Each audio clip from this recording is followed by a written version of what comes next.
Hello everyone, welcome to our channel. ఈరోజు కథ. ఒక అబ్బాయిని కొందరు పోలీసులు తరుముకుంటూ వస్తున్నారు. అతను ఆగకుండా పరిగెత్తుతూనే ఉన్నాడు. చిమ్మ చీకటే, రాత్రి సమయం. ఎటు వెళ్తున్నాడో ఏంటో తెలియకుండా అతను అలుపెరగకుండా చాలాసేపటి నుంచి అలా పరుగులు పెడుతూనే ఉన్నాడు. రే, వాడి ముఖం చూసావా? లేదు సార్. ఎక్కడ సరిగ్గా కనిపిస్తున్నాడు? మనిషి కటౌట్ మాత్రం చాలా హైట్ ఉన్నట్టు కనపడుతోంది. అంతకు మించి ముఖం కనపడేలాగా ఎక్కడ సార్? ఒక్కసారైనా వెలుతురులోకి వచ్చాడా?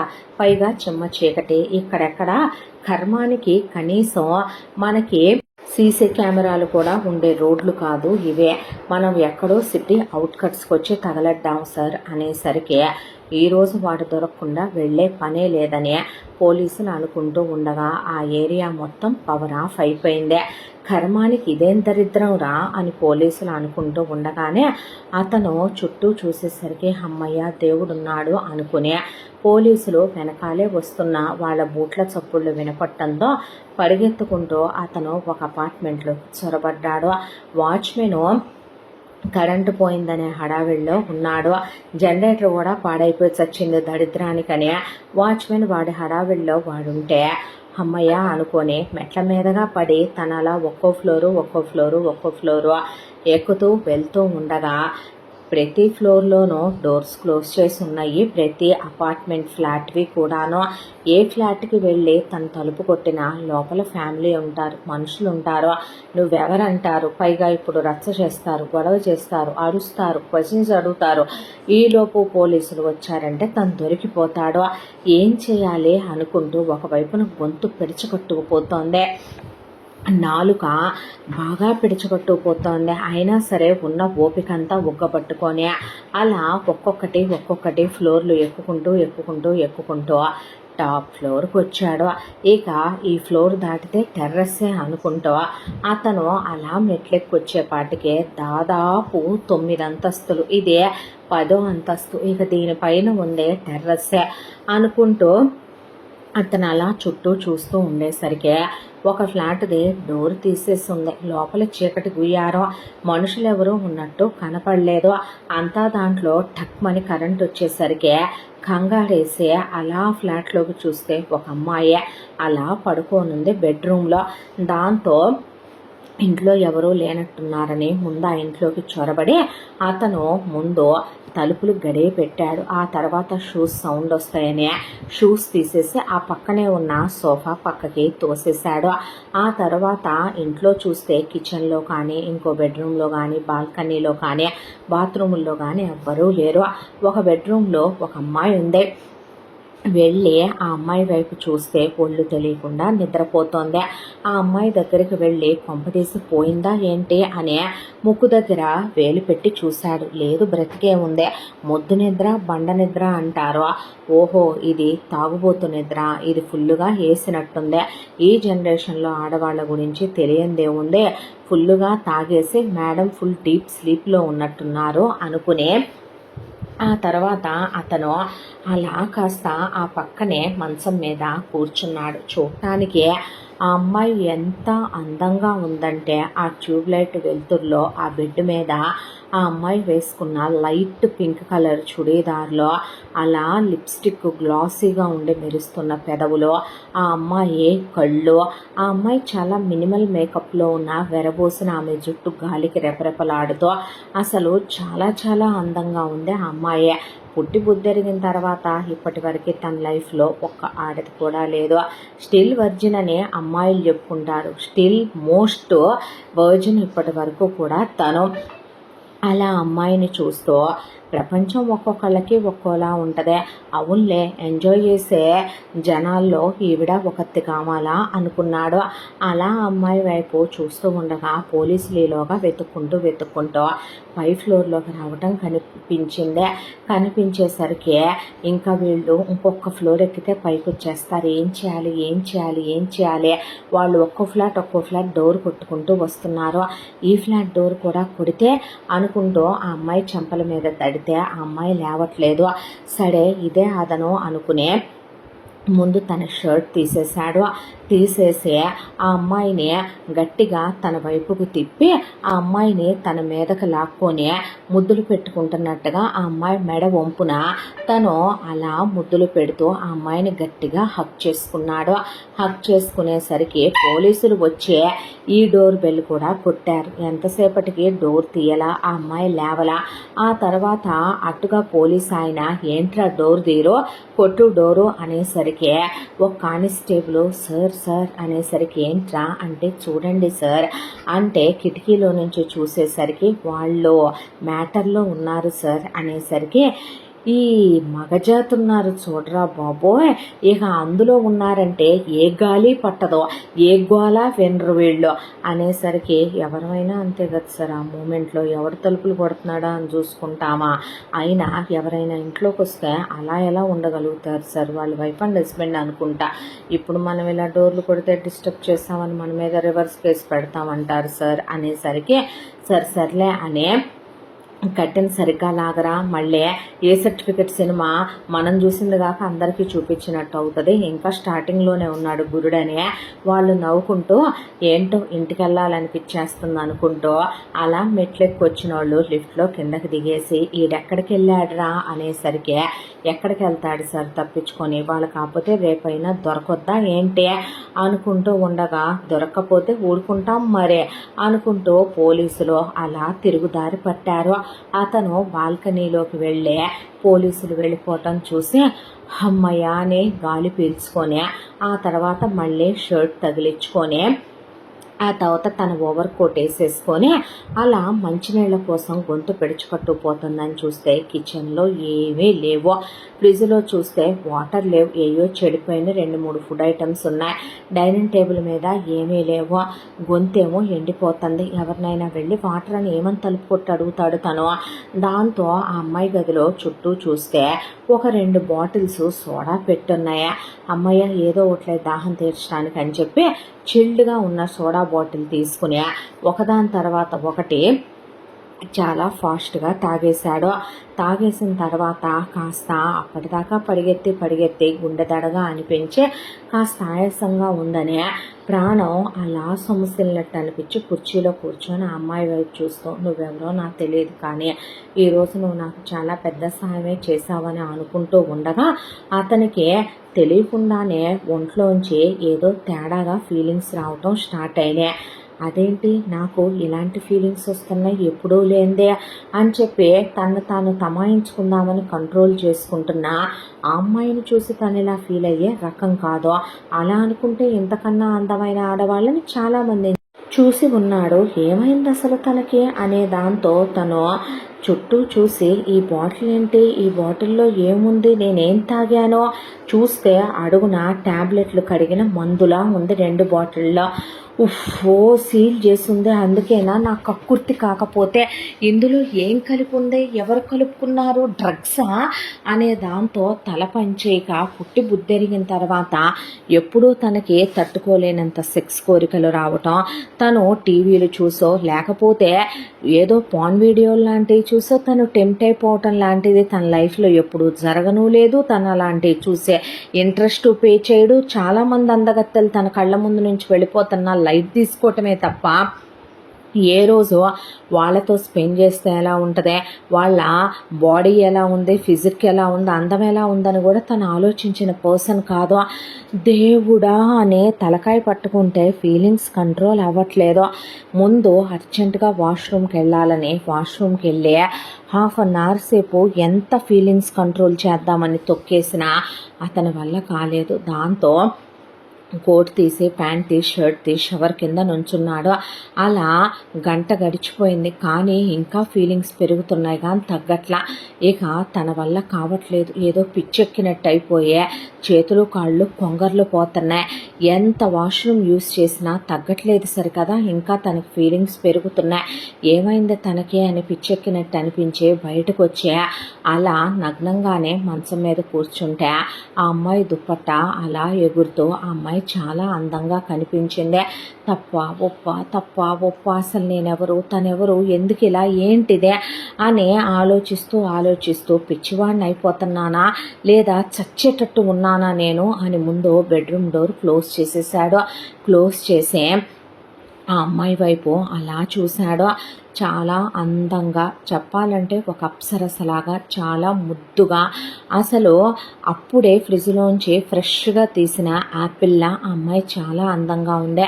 ముందు అవన్నీ కాదు, తన కోరికలు కంట్రోల్ అవ్వట్లేదు అనే దాంతో ఆ అమ్మాయి దగ్గరికి వెళ్ళాడు. ఆ అమ్మాయి దగ్గరికి వెళ్ళి ముఖంలో ముఖం పెట్టి చూస్తూ తప్ప ఒప్ప ఏమో ఈ క్షణం నేను అవన్నీ ఆలోచించే స్థితిలో లేను, చచ్చిపోయేటట్టున్నాను నేను అనే దాంతో ఆ అమ్మాయి చున్నీ తీసి పక్కకి విసిరేసి ఆ అమ్మాయి మెడ చుట్టూ తను ముద్దులు పెట్టుకుంటూ ఆ అమ్మాయి పెదాలని నోట్లోకి తీసుకొని ఆ అమ్మాయి నాలుకతో తన నాలుకని పెనవేసి చాలా గాఢంగా ఆ అమ్మాయి లిప్స్ కొరుకుతూనే చాలా ఫాస్ట్గా ముద్దులు పెట్టుకుంటూ ఆ అమ్మాయి కళ్ళ మీద ముద్దులు పెట్టి, నుదురు మీద ముద్దులు పెట్టి, ఆ అమ్మాయి చెవి దిద్దుల దగ్గర ముద్దులు పెట్టి అవి అడ్డుగా ఉన్నాయని తీసేసి నెక్ చైన్ దగ్గర ముద్దులు పెట్టి తీసి బ్లడ్ అంతా క్లాట్ అయ్యేలాగా ఆ అమ్మాయిని చాలా ఫాస్ట్గా సక్ చేసుకుంటూ ఆ అమ్మాయి అరిచేతులు, వేళ్ళు, ఇక కాసేపటికి ఆ అమ్మాయి తనకు నచ్చేయటం మొదలుపెట్టింది. దాంతో తప్పేమీ లేదు, ఇలా ఆలోచిస్తే నేను పోతానేమో ఇంకాసేపట్లో అనిపించే, భగవంతుడా ఈ ఫీలింగ్స్ కంట్రోల్ అవ్వట్లేదు ఏంటి తండ్రి అనుకోనే, ఇంకిప్పుడు నేను తప్ప ఒప్ప అని ఆలోచించే సిచ్యువేషను స్థితి కాదు నాదే అని ఆ అమ్మాయి అలా పడుకోనుంటే వెనక్కి తిప్పి జిప్ తీసి ఆ అమ్మాయి టాప్ తీశాడు. ఆ తర్వాత ఆ అమ్మాయి ఒళ్ళంతా ముద్దులు పెట్టుకుంటూ అడ్డుగా ఉన్న ఆ అమ్మాయి పెట్టికోట్ని తీసే, ఆ తర్వాత ఆ అమ్మాయి బ్రాన్ తీసే, అలా ఉప్పొంగుతున్న ఆ అమ్మాయి ఎదని చూసి పిచ్చివాడే అయిపోయే ఆ అమ్మాయి ఎదని ఆశాంతం నోట్లోకి తీసుకుని కుడివైపున ఎడం వైపున చాలా గట్టిగా సక్ చేస్తూ ఆ అమ్మాయి ఎదని నోట్లోకి తీసుకొని చప్పరించేస్తూ తన నాలుక కొసలతో ఆ అమ్మాయి ఎద కొసల్ని నలిపేస్తూ అక్కడ తను కొరుకుతూ ముద్దులు పెట్టుకుంటూ అలా మెల్లమెల్లగా కిందకొస్తూ ఆమె నాభిలోకి తన నాలుకని చొప్పించి చాలా గట్టిగా ఆమె నాభిని అతను నోట్లోకి తీసుకుని చప్పరించేస్తూ ఆమె ఒళ్ళంతా ముద్దులు పెట్టుకుంటూ ఆమె వీపు నిండా ముద్దులు పెట్టుకుంటూ ఆ తర్వాత కిందున్న ప్యాంట్ తీసే ఆమె అండర్ గార్మెంట్స్ కూడా తీసేసేసరికి ఇక అసలు తాను కంట్రోల్ చేసుకోవటం తన వల్ల కాలేదు. దాంతో తప్పో ఒప్పో అనేది కూడా ఆలోచించలేదు. ఆమె అరికాళ్లలో ముద్దులు పెట్టి కాలు వేళ్ళన్నీ నోట్లోకి తీసుకొని చప్పరించేస్తూ పాదాల మీద ముద్దులు పెట్టుకొని గట్టిగా కొరుకుతూ ఆమె కాళ్ళ నిండా ముద్దులు పెట్టుకుంటూ మెల్లమెల్లగా పైకి వెళ్తూ ఫీలింగ్స్ తెప్పించకుండా క్లోజ్ అయితే పెయిన్ వస్తుందేమోనని, ఒక మగాడు ఆడదానికి ఫీలింగ్స్ తెప్పించడానికి ఏం చెయ్యాలని సైన్స్ ప్రకారం చెప్తారో, అసలు సృష్టిలో ఒక మగాడికి అకార్డింగ్ టు ద నేచర్ ఎలా తెలుస్తుందో తప్ప ఒప్ప అనేది ఆలోచించకుండా ఆశాంతం అతని పెదవులు, అతని నాలుక, అతని పళ్ళు ఎక్కడెక్కడో తిరుగుతూ ఆమెకి తీయని గాయాలను చేస్తూ నొప్పి కలిగించకుండా, బాధ కలిగించకుండా ఆమెకి ఫీలింగ్స్ వచ్చేలా చెయ్యాలి. ఎంత మత్తులో ఉన్నా అంగాలకైతే తెలుస్తుంది కదా ఫీలింగ్స్ వచ్చింది అని చెప్పి ఆమెలో పులకింతలు కలిగేలా చెయ్యాలని తనంత చేస్తున్నా ఆమె కదలట్లేదో అది తనకి మంచిదేననిపించింది. దాంతో ఆమె ఒళ్ళంతా ముద్దులు పెట్టి తొడల నిండా ముద్దులు పెట్టుకుంటూ ఆశాంతం ఆమె ఆడతనాన్ని తన నోట్లోకి తీసుకుని చప్పరించేసే పులకింతలు కలిగేలాగా తన మనసుకి తనే చేసుకుని ఆమెలోకి తను ప్రవేశిస్తే ముందు చాలా కష్టంగా అనిపించింది. ఆమెకి బ్లీడింగ్ అయింది, తనకు అర్థమైంది ఆమె వర్జిన్ అని. కానీ ఇప్పుడు తను వర్జినే, తను ఇవన్నీ ఆలోచించే సిచ్యువేషన్లో లేడు. దాంతోనే మెల్లగా ఆమెలోకి తను పూర్తిగా ప్రవేశించడం మొదలుపెట్టి పూర్తిగా ప్రవేశించాడు. ఆ తర్వాత ఇక తనని తాను కంట్రోల్ చేసుకోలేకపోయాడు. అలా ఆమెలోని అంగాంగాన్ని తను చప్పరిస్తూ ముద్దుల్లో ముంచేస్తూ ఆమె తనకి చాలా నచ్చింది, చాలా ఇష్టంగా. మొదటిసారి తను ఒక మగాడిగా పుట్టి బుద్ధరిగాక ఇది తనకి ఒక ఆడదాంతో మొదటి కలయిక. ఆమె ఒళ్ళంతా ముద్దలతో ముంచేస్తూ చాలా ఇష్టంగా ఒక భర్త భార్యతో ఎలా కలుస్తాడో అలా ఆమెతో తను ఇలా కలిసి ఇలా కలవలేదన్నట్టుగా తనివి తీరా ఒకసారి కలిసేసరికి దాదాపు కొన్ని గంటల సమయం అలా కడిగిపోయింది. ఆ తర్వాత కూడా తనకి ఎంత కంట్రోల్ చేసుకుందామన్నా ఫీలింగ్స్ కంట్రోల్ అవ్వట్లేదు. అలాగే ఆమెని లేపి వాష్రూమ్లోకి తీసుకెళ్ళి షవర్ వదిలే అలా ఆమెను తన మీదకి తీసుకుని అక్కడే స్టూల్ వేసి ఉంటే తను కూర్చొని తన మీద ఆమెను కూర్చోబెట్టుకొని క్లోజ్ అయ్యాడు. శరీరం అలిసిపోతుంది, ఒళ్ళంతా మొద్దుబారిపోతుంది, తిమ్మిర్లెక్కిపోతున్నాయి. ఒకవైపున ఒళ్ళంతా ఏదో బలహీనంగా అయిపోయినట్టు నీరసం కమ్మేస్తూ ఒళ్ళంతా నొప్పులు కూడా స్టార్ట్ అయినాయి తనకి. అయినా తన ఫీలింగ్స్ కంట్రోల్ అవ్వట్లేదు. అయినా తనకు ఆమె మీద మూడు తగ్గట్లేదు. మళ్ళీ ఎత్తుకొని తీసుకొచ్చే ఒళ్ళంతా టవల్తో తుడిచే ఆ తర్వాత ఆమెను తన మీదకి తీసుకున్నాడు. తన ఒళ్ళో కూర్చోబెట్టుకున్నాడు. ఒక వాత్సాయనుడి కామసూత్రాల్లో ఎన్ని రకాల భంగిమల్లో భార్యాభర్తలు క్లోజ్ అవ్వచ్చని ఆయన రాశాడో కానీ ఏ ఒక్కటి మిస్ చేయకుండా తను క్లోజ్ అవటం మొదలుపెట్టాడు. ఆమెతో ఎలా కలిసినా ఎంత కలిసినా తన ఆశ తీరదే, తన కోరిక ఆగదే, తనకి చాలా అనిపించదే. ఏం పిచ్చి పట్టింది నాకు అసలు. ఇప్పటి వరకు లైఫ్లోనే నేను ఇలాంటి సిచ్యువేషన్ ఏ రోజు ఎదుర్కొంది లేదు. నాకేమైంది ఏమైంది ఏమైంది అనుకుంటూనే ఆమెతో ఎన్నోసార్లు చాలాసార్లు అలా ఆగకుండా తను కలుస్తూనే ఉన్నాడు. మనిషి అన్న తర్వాత కాసేపటికో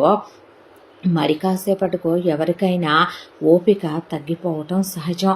ఇక తనకి ఓపిక అయిపోయి ఒళ్ళంతా నీరసం కమ్మేసే తన ఒళ్ళంతా అలిసిపోయి విపరీతమైన బాడీ పెయిన్స్. అసలు ఇది అందమైన తీయని హాయ లేదా సుఖంగా ఉన్నటువంటి బాధ తనకు అర్థం కాలేదు ఏమో, కానీ ఇది తనకి చాలా బాగుందనిపించింది. ఆఖరిసారి మళ్ళీ క్లోజ్ అవ్వాలనుకుని ఆమెని తన మీదకే తీసుకుని అలా ఆమె అణువణువును అతను తాకుతూ చప్పరిస్తూ ఆమెని చాలా గాఢంగా పెదం కొరుకుతూ ముద్దు పెట్టుకుంటూ చాలా ఇష్టంగా ఆమె చెవులు కొరుకుతూ మెడవంపున ముద్దులతో ముంచేస్తూ చాలా ఇష్టంగా కలిసే అయిపోయిన తర్వాత కూడా ఆమెని తన మీద అలాగే భంగిమలోనే ఉంచేసుకుని అలా అలిసిపోయి పడుకుండిపోయాడు. తనకి మాత్రమే ఒళ్ళు నొప్పులుంటాయా, తను మాత్రమే అలిసిపోతాడా? అంతసేపు ఒక మగాడు ఒక ఆడదాంతో కలిస్తే ఒక ఆడదాన్ని ఎంత స్పృహన్నా లేకపోయినా శరీరానికైతే తెలుస్తుంది కదా ఆ ఫీలు. అలా ఆమె అతని మీదే పడిపోయి పడుకుంది. ఆ తర్వాత అలా ఒక రోజంతా తను క్లోజ్ అవుతూనే ఉన్నాడు. ముందు రోజు రాత్రి తను అక్కడికి చేరుకుంది. నెక్స్ట్ డే మళ్ళీ తిరిగి అలా మధ్యాహ్నం సమయం అయిపోయింది. సమయం అయిపోయి తను కలుస్తూనే ఉన్నాడు. రాత్రి ఎవడో వచ్చాడో డోర్ తీరా అన్న తనున్న సిచ్యువేషన్లో తను డోర్ తీయలేదు. తను అలాగే ఉండిపోయాడు. వాడెవడో అరుసుకొని తప్పతాగిన వెధవ గుమ్మంలోనే డోర్ కొట్టి పడిపోయినట్టున్నాడు. తర్వాత చూసుకోవచ్చులే మిగతా విషయాలని తను అసలు అవేవి నిన్న పట్టించుకునే కండిషన్లో తను లేడు. ఆ తర్వాత ఇప్పుడు చూస్తే మళ్ళీ తిరిగి టైము సాయంకాలం 8 గంటలు అయిపోయింది. క్రితం రోజున మొదలుపెట్టి తను ఈరోజు మధ్యాహ్నం వరకు క్లోజ్ అయ్యి అలా అలసిపోయి పడిపోతే ఇప్పుడు టైం రాత్రి 8. ఆ అమ్మాయి స్పృహలోకి వచ్చిన అమ్మాయి కళ్ళు తెరిచి చూసేపాటికి చూస్తే ఒక ముక్కు మొహం తెలియని మగాడు తనతో క్లోజ్ అయ్యి అదే పొజిషన్లో అలా తన్ని మీద పడుకోబెట్టుకొని ఒంటి మీద నూలిపోగు లేకుండా పడుకొని ఉండటం చూసి ఉలిక్కిపడి లేచి ముందు బెడ్షీట్ని పైకి లాగేసుకునేసరికి అతను ఆమె అలా లేచేసరికి ఆ కంగారికి లేచి అలా కూర్చున్నాడు. బెడ్షీట్ అతని మొల వరకు లాక్కునేసరికి ఆమె ఎవట్రా నువ్వు అసలు, ఏంటిదంతా, నీ ఇష్టం వచ్చినట్టు నువ్వు ఏం చేసావు నన్ననే. ఒళ్ళంతా ఒక మగాడు కలిస్తే ఒక ఆడదానికి ఒకసారికో 2 సార్లుకో అదోలా ఉంటుందైతే లిమిట్లెస్గా క్లోజ్ అయితే ఎలా ఉంటుంది? విపరీతమైన బాడీ పెయిన్స్, దానికి తోడు ఒళ్ళంతా ఏదో తెలియనే ఇదిలా అనిపించేసిందే. దాంతో ఏంటిదే అని చెప్పి అసలు ఎవడ్రా నువ్వు అంటూ ఉండగా ఇష్ ఇష్ ఇష్ నువ్వు అరవకు అని చెప్పి ఆ అమ్మాయి అతని వైపు చూస్తూనే రూమ్ అంతా చూస్తే అతనిదే రివాల్వరు అలా టేబుల్ మీద పెట్టి ఆ రివాల్వర్ పక్కనే ఒక కత్తి పెట్టి కింద అతని అండర్ గార్మెంట్స్, ప్యాంటు, అతని టీషర్టు, అతని ఓవర్ కోటు పడేసి ఆ పక్కనే తన బట్టలు కూడా పడేసున్నాయి. అసలు ఏంటిదంతా, ఎవరు నువ్వు, ఏం చేసావు నువ్వు నన్ను అనేసరికి, నువ్వు అడగకుండా ప్రశాంతంగా ఉంటే నేను చెప్తానని అతను ఉన్న మూడ్లో, అసలు నిజంగా అతను కరెక్ట్గా ఉండుంటే నిజాలు అంత త్వరగా చెప్పే పర్సన్ కాదు ఎవరికి. కానీ తనున్న కండిషన్లో ఆ క్లోజ్ అయిన దాంట్లో ఏం మాట్లాడుతున్నాడో అర్థం కాక, అది నిన్న పోలీసులు తరుముకుంటూ వస్తుంటే అనుకోకుండా ఇక్కడికి వచ్చాను నేను. వచ్చిన తర్వాత అనేసరికి పోలీసులు ఎందుకు తరుముకుంటూ వచ్చారు నిన్ను అనేసరికి, అదేం లేదు, పోలీసులు ఏమీ లేదు, అలా ఏమీ లేదు అనేసరికి ఒక్క ఉదుట్టున లేచి అలా గన్ తీసుకునే గన్ని ఒక్కసారిగా అతనికి గురిపెట్టి అలా ట్రిగ్గర్ పట్టుకునేసరికి, పేలుతుంది, నీకెలా వచ్చు, ప్రొఫెషనలిస్ట్లా పట్టుకున్నావు గన్ను, పోలీసా అనేసరికి, సినిమాలు చూడట్లేదేంటి, నేనేం పిచ్చిదాన్ని కాదులే కానీ వేషాలు వేస్తామంటే నీ గన్తో నిన్నే షూట్ చేస్తాను, ఏం చేస్తావురా నువ్వు నన్ను, ఏం జరిగింది అసలు, మర్యాదగా చెప్తావా చెప్పవా, ఏమీ లేదు చెప్పడానికి, ఏముంది చెప్పడానికి, ఏదో జరిగిపోయిందంతే, ఐఎమ్ సారీ, అనుకోకుండా జరిగిందే, కావాలని నేనేది చేయలేదు అని లేచి వెళ్ళబోతుంటే బట్టలేసుకొని, మర్యాదగా కూర్చో, నువ్వు తర్వాత బట్టలేసుకుందు కానీ, నీ పాటికి నువ్వు వచ్చి ఎవరో ముక్కు మొహం తెలియని ఒక ఆడపిల్ల మీద పడి నీకు నచ్చినన్ని సార్లు కోరిక తీర్చుకుని వెళ్ళటానికి నేను ప్రాస్టిట్యూట్ని అనుకుంటున్నావా, లేకపోతే నాకేం ఒక కులం, గౌరవం, విలువ, మర్యాద, సంస్కారం లేవనుకుంటున్నావా, మర్యాదగా నువ్వు ఏం జరిగిందో ఏంటో చెప్పలేదనుకో, ఇప్పటికిప్పుడే నేను పోలీసులకి ఫోన్ చేయాల్సి వస్తుంది, నీ గురించి మొత్తం చెప్పాల్సి వస్తుంది, పైగా నువ్వు నన్ను రేప్ చేస్తామని కేసు ఫైల్ చేయించాల్సి వస్తుంది, లైఫ్లో నువ్వు జైల్లోంచి బయటికి రావు మిస్టర్, మర్యాదగా చెప్పు, లేదంటే నేనేంటో చూస్తావు నువ్వు అనేసరికి, ఆ అమ్మాయి బెదిరించిందనో, భయపెట్టిందనో, అరిసిందనో, కోప్పడిందనో కాదు, తనకి ఆ అమ్మాయి నచ్చిందే. రాత్రి అన్నిసార్లు ఆమెతో తన ఇష్టం లేకుండా ఏమీ క్లోజ్ అవ్వలేదు, చాలా ఇష్టంతో ఇష్టపడి క్లోజ్ అయ్యాడు. పైగా ఆమె పెదవులు లేచిన తర్వాత ఆమె మాట్లాడుతుంటే ఆమె కళ్ళు అంతా దాంట్లో ఆమె అరిచి కేకలు వేసే, గొడవ చేసి రచ్చ చేయట్లేదు, ఆమె చెప్తే వినే రకంలా ఉందే, ఆర్గ్యుమెంట్ చేసే రకంలాగా లేదు. సరే చెప్తాను అంటే చెప్పు అని అలాగే బెడ్షీట్ పట్టుకునే కూర్చునేసరికి, మా అమ్మ నాన్నలు ఎవరు, మా ఫ్యామిలీ ఏంటి, నాకు అదంతా తెలీదు, నాకు ఓ 10 ఏళ్ల వయసు ఉన్నప్పుడు యాక్సిడెంట్ అయిందే, ఆ యాక్సిడెంట్ అయినప్పుడు బాగా దెబ్బలు తగిలాయి, తలకు కూడాను. ఆ తర్వాత ఎవరో నన్ను హాస్పిటల్లో చేర్చారు, గవర్నమెంట్ హాస్పిటల్లో స్పృహలోకి వచ్చాను. అలా స్పృహలోకి వచ్చిన నన్ను తగ్గిపోయింది నీకు, వెళ్ళిపోమన్నారు. బయటకు వచ్చాక పోలీస్ స్టేషన్కి వెళ్తే పోలీసులు అనాథననే నన్ను తరిమి కొట్టి గెంటేశారు. ఆ తర్వాత ఆకలి, నిద్ర, ఎక్కడికి వెళ్ళాలో తెలియదు, ఏం చేయాలో తెలియదు. గుడికి వెళ్తే ఒక పూట ప్రసాదం పెట్టిన పూజారి రెండో పూట ప్రసాదం కూడా పెట్టల, ఊళ్ళోంచి గెంటేశారు. బయట ఒకవైపున భయం, అంత చిన్న వయసులో ఎక్కడికి వెళ్ళాలో తెలియదు, నా వాళ్ళెవరో తెలియదు, అడ్రస్ ఏంటో తెలియదు, పోలీసుల దగ్గరికి వెళ్తే పట్టించుకోలేదు, నేనెవరో కావాలనే ఏదో వాళ్ళని చేస్తున్నట్టుగా విసుక్కొని వాళ్ళు గెంటేశారు. ఎంతోమందిని అడిగాను, మీరు మా వాళ్ళ అని, ఎవ్వరూ నన్ను కనీసం పనిలో కూడా పెట్టుకుంటామనలేదు. దాంతో అలా వెళ్తూ ఉండగా ఆకలికి తట్టుకోలేక కళ్ళు తిరుగుతున్నాయి అని చెప్పి ఒక చోట ఒకడు ఇడ్లీలు అమ్ముతుంటే ఒక ప్లేట్ ఇడ్లీలు తీసుకొని పరిగెత్తుతుంటే వాడు నన్ను కొట్టడానికి వెనకాలే పడ్డాడు. ఆకలితో ఎంత దూరం పరిగెత్తానో తెలియదు. అలా పరిగెత్తూ ఉండగా ఒక ఆయనకి వచ్చి తగిలి కింద పడిపోయినాయి నా ఇడ్లీలో. దాంతో ఆయన ఆ వెనకాల వచ్చే హోటల్ అతన్ని పట్టుకుని, ఏంటంటే దొంగ వెధవ సార్, ఇడ్లీలు కొట్టేశాడు అనేసరికి, ఎంత అంటే 8 రూపాయలంటే, ముందు వాడికి నువ్వు కడుపు నిండా టిఫిన్ పెట్టు అనేసరికి పెడితే ఆవురావురమంటూ తిన్నాను. ఆ తర్వాత అతను నన్ను నాతో రమ్మనమని తీసుకెళ్ళాడు. చూస్తే అతను ఒక చోట ఉంటున్నాడు. అదే ఊరికి ఎక్కడో నిర్మానుష్యంగా ఉన్న ఒక ప్రాంతం, ప్రదేశం, ఈ ఊరు కాదదే. అతను అక్కడ ఉంటూ అక్కడ ఒక కొండలాంటి ప్రాంతంలో ఉంటున్నాడు. అతను ఒక పెద్ద రౌడీ అని, గూండా అని, అతను మనుషుల్ని కిడ్నాప్ చేయటం, మర్డర్లు చేయటం అలా చేస్తూ ఉంటాడని తెలిసే ఆ తర్వాత అతని దగ్గరికి వెళ్ళి అలా చూశాను. అతను నీకు కూడా పని నేర్పిస్తాను, నేర్చుకో, ప్రపంచం అంటే ఇంతేరా, ఆకలితో ఉందంటే ఎవడూ పెట్టడో, వేటాడుకుంటూ వెళ్ళామనుకో ఓ ముద్ద దొరికితే లగ్జరీగా బ్రతకొచ్చురా నువ్వు అని చెప్పాడు. అతనేమి నన్ను ఆ తర్వాత చదివించలేదు. అప్పటి వరకు నేను ఏం చదువుకున్నానో నాకు తెలియదు, కానీ నాకు ఇంగ్లీష్ వచ్చు, హిందీ వచ్చు, తెలుగు వచ్చు, అన్నీ వచ్చు. ఆ తర్వాత అతను దొంగతనాలు చేయటం దగ్గర నుంచి మర్డర్లు చేయటం, కిడ్నాపులు చేయటం ఇవన్నీ నేర్పించుకురావటం మొదలుపెట్టాడు. మర్డర్లు కూడా చేసావా? లేదు. అతను చేసేవాడు. నా వాడికి నేను మాత్రం ఇప్పటి వరకు ఎవరిని చంపలేదు. మర్డర్ కేసులంటే ఏమీ చిన్నవి కాదుగా, చంపేయటం అంటే పెద్ద పెద్ద ఇష్యూలు కదా, దాంతో నేనేమీ అలాంటివి చేయలేదు. ఆ తర్వాత నాకు ఒక ఏజ్ వచ్చింది. ఈలోపు ఎందుకు అలాగే ఉండాలి అనే దాంతో నేను ఆ తర్వాత ఏదో బుక్స్ తెప్పించుకొని నా వాడికి నేను పర్సనల్గా ఒక్కడిని చదువుకుంటూ ఉండేవాడిని. అలాగే 10th ఎగ్జామ్స్ నేనే రాసుకున్నాను. ఆ తర్వాత ఇంటర్ ఎగ్జామ్స్ రాసుకున్నాను. ఇంకా తర్వాత చదువుకోలేదు. ఇక ఎప్పుడు చూసినా అతను వెనకాలే ఉండటం, అతను ఎవరినైనా తీసుకొస్తే వాళ్ళ కాపలా కూర్చోటం, ఎలా ఉండాలి పోలీసులతో ఏంటి ఇవన్నీ చూస్తూ నేర్చుకుంటూ ఉన్నాను.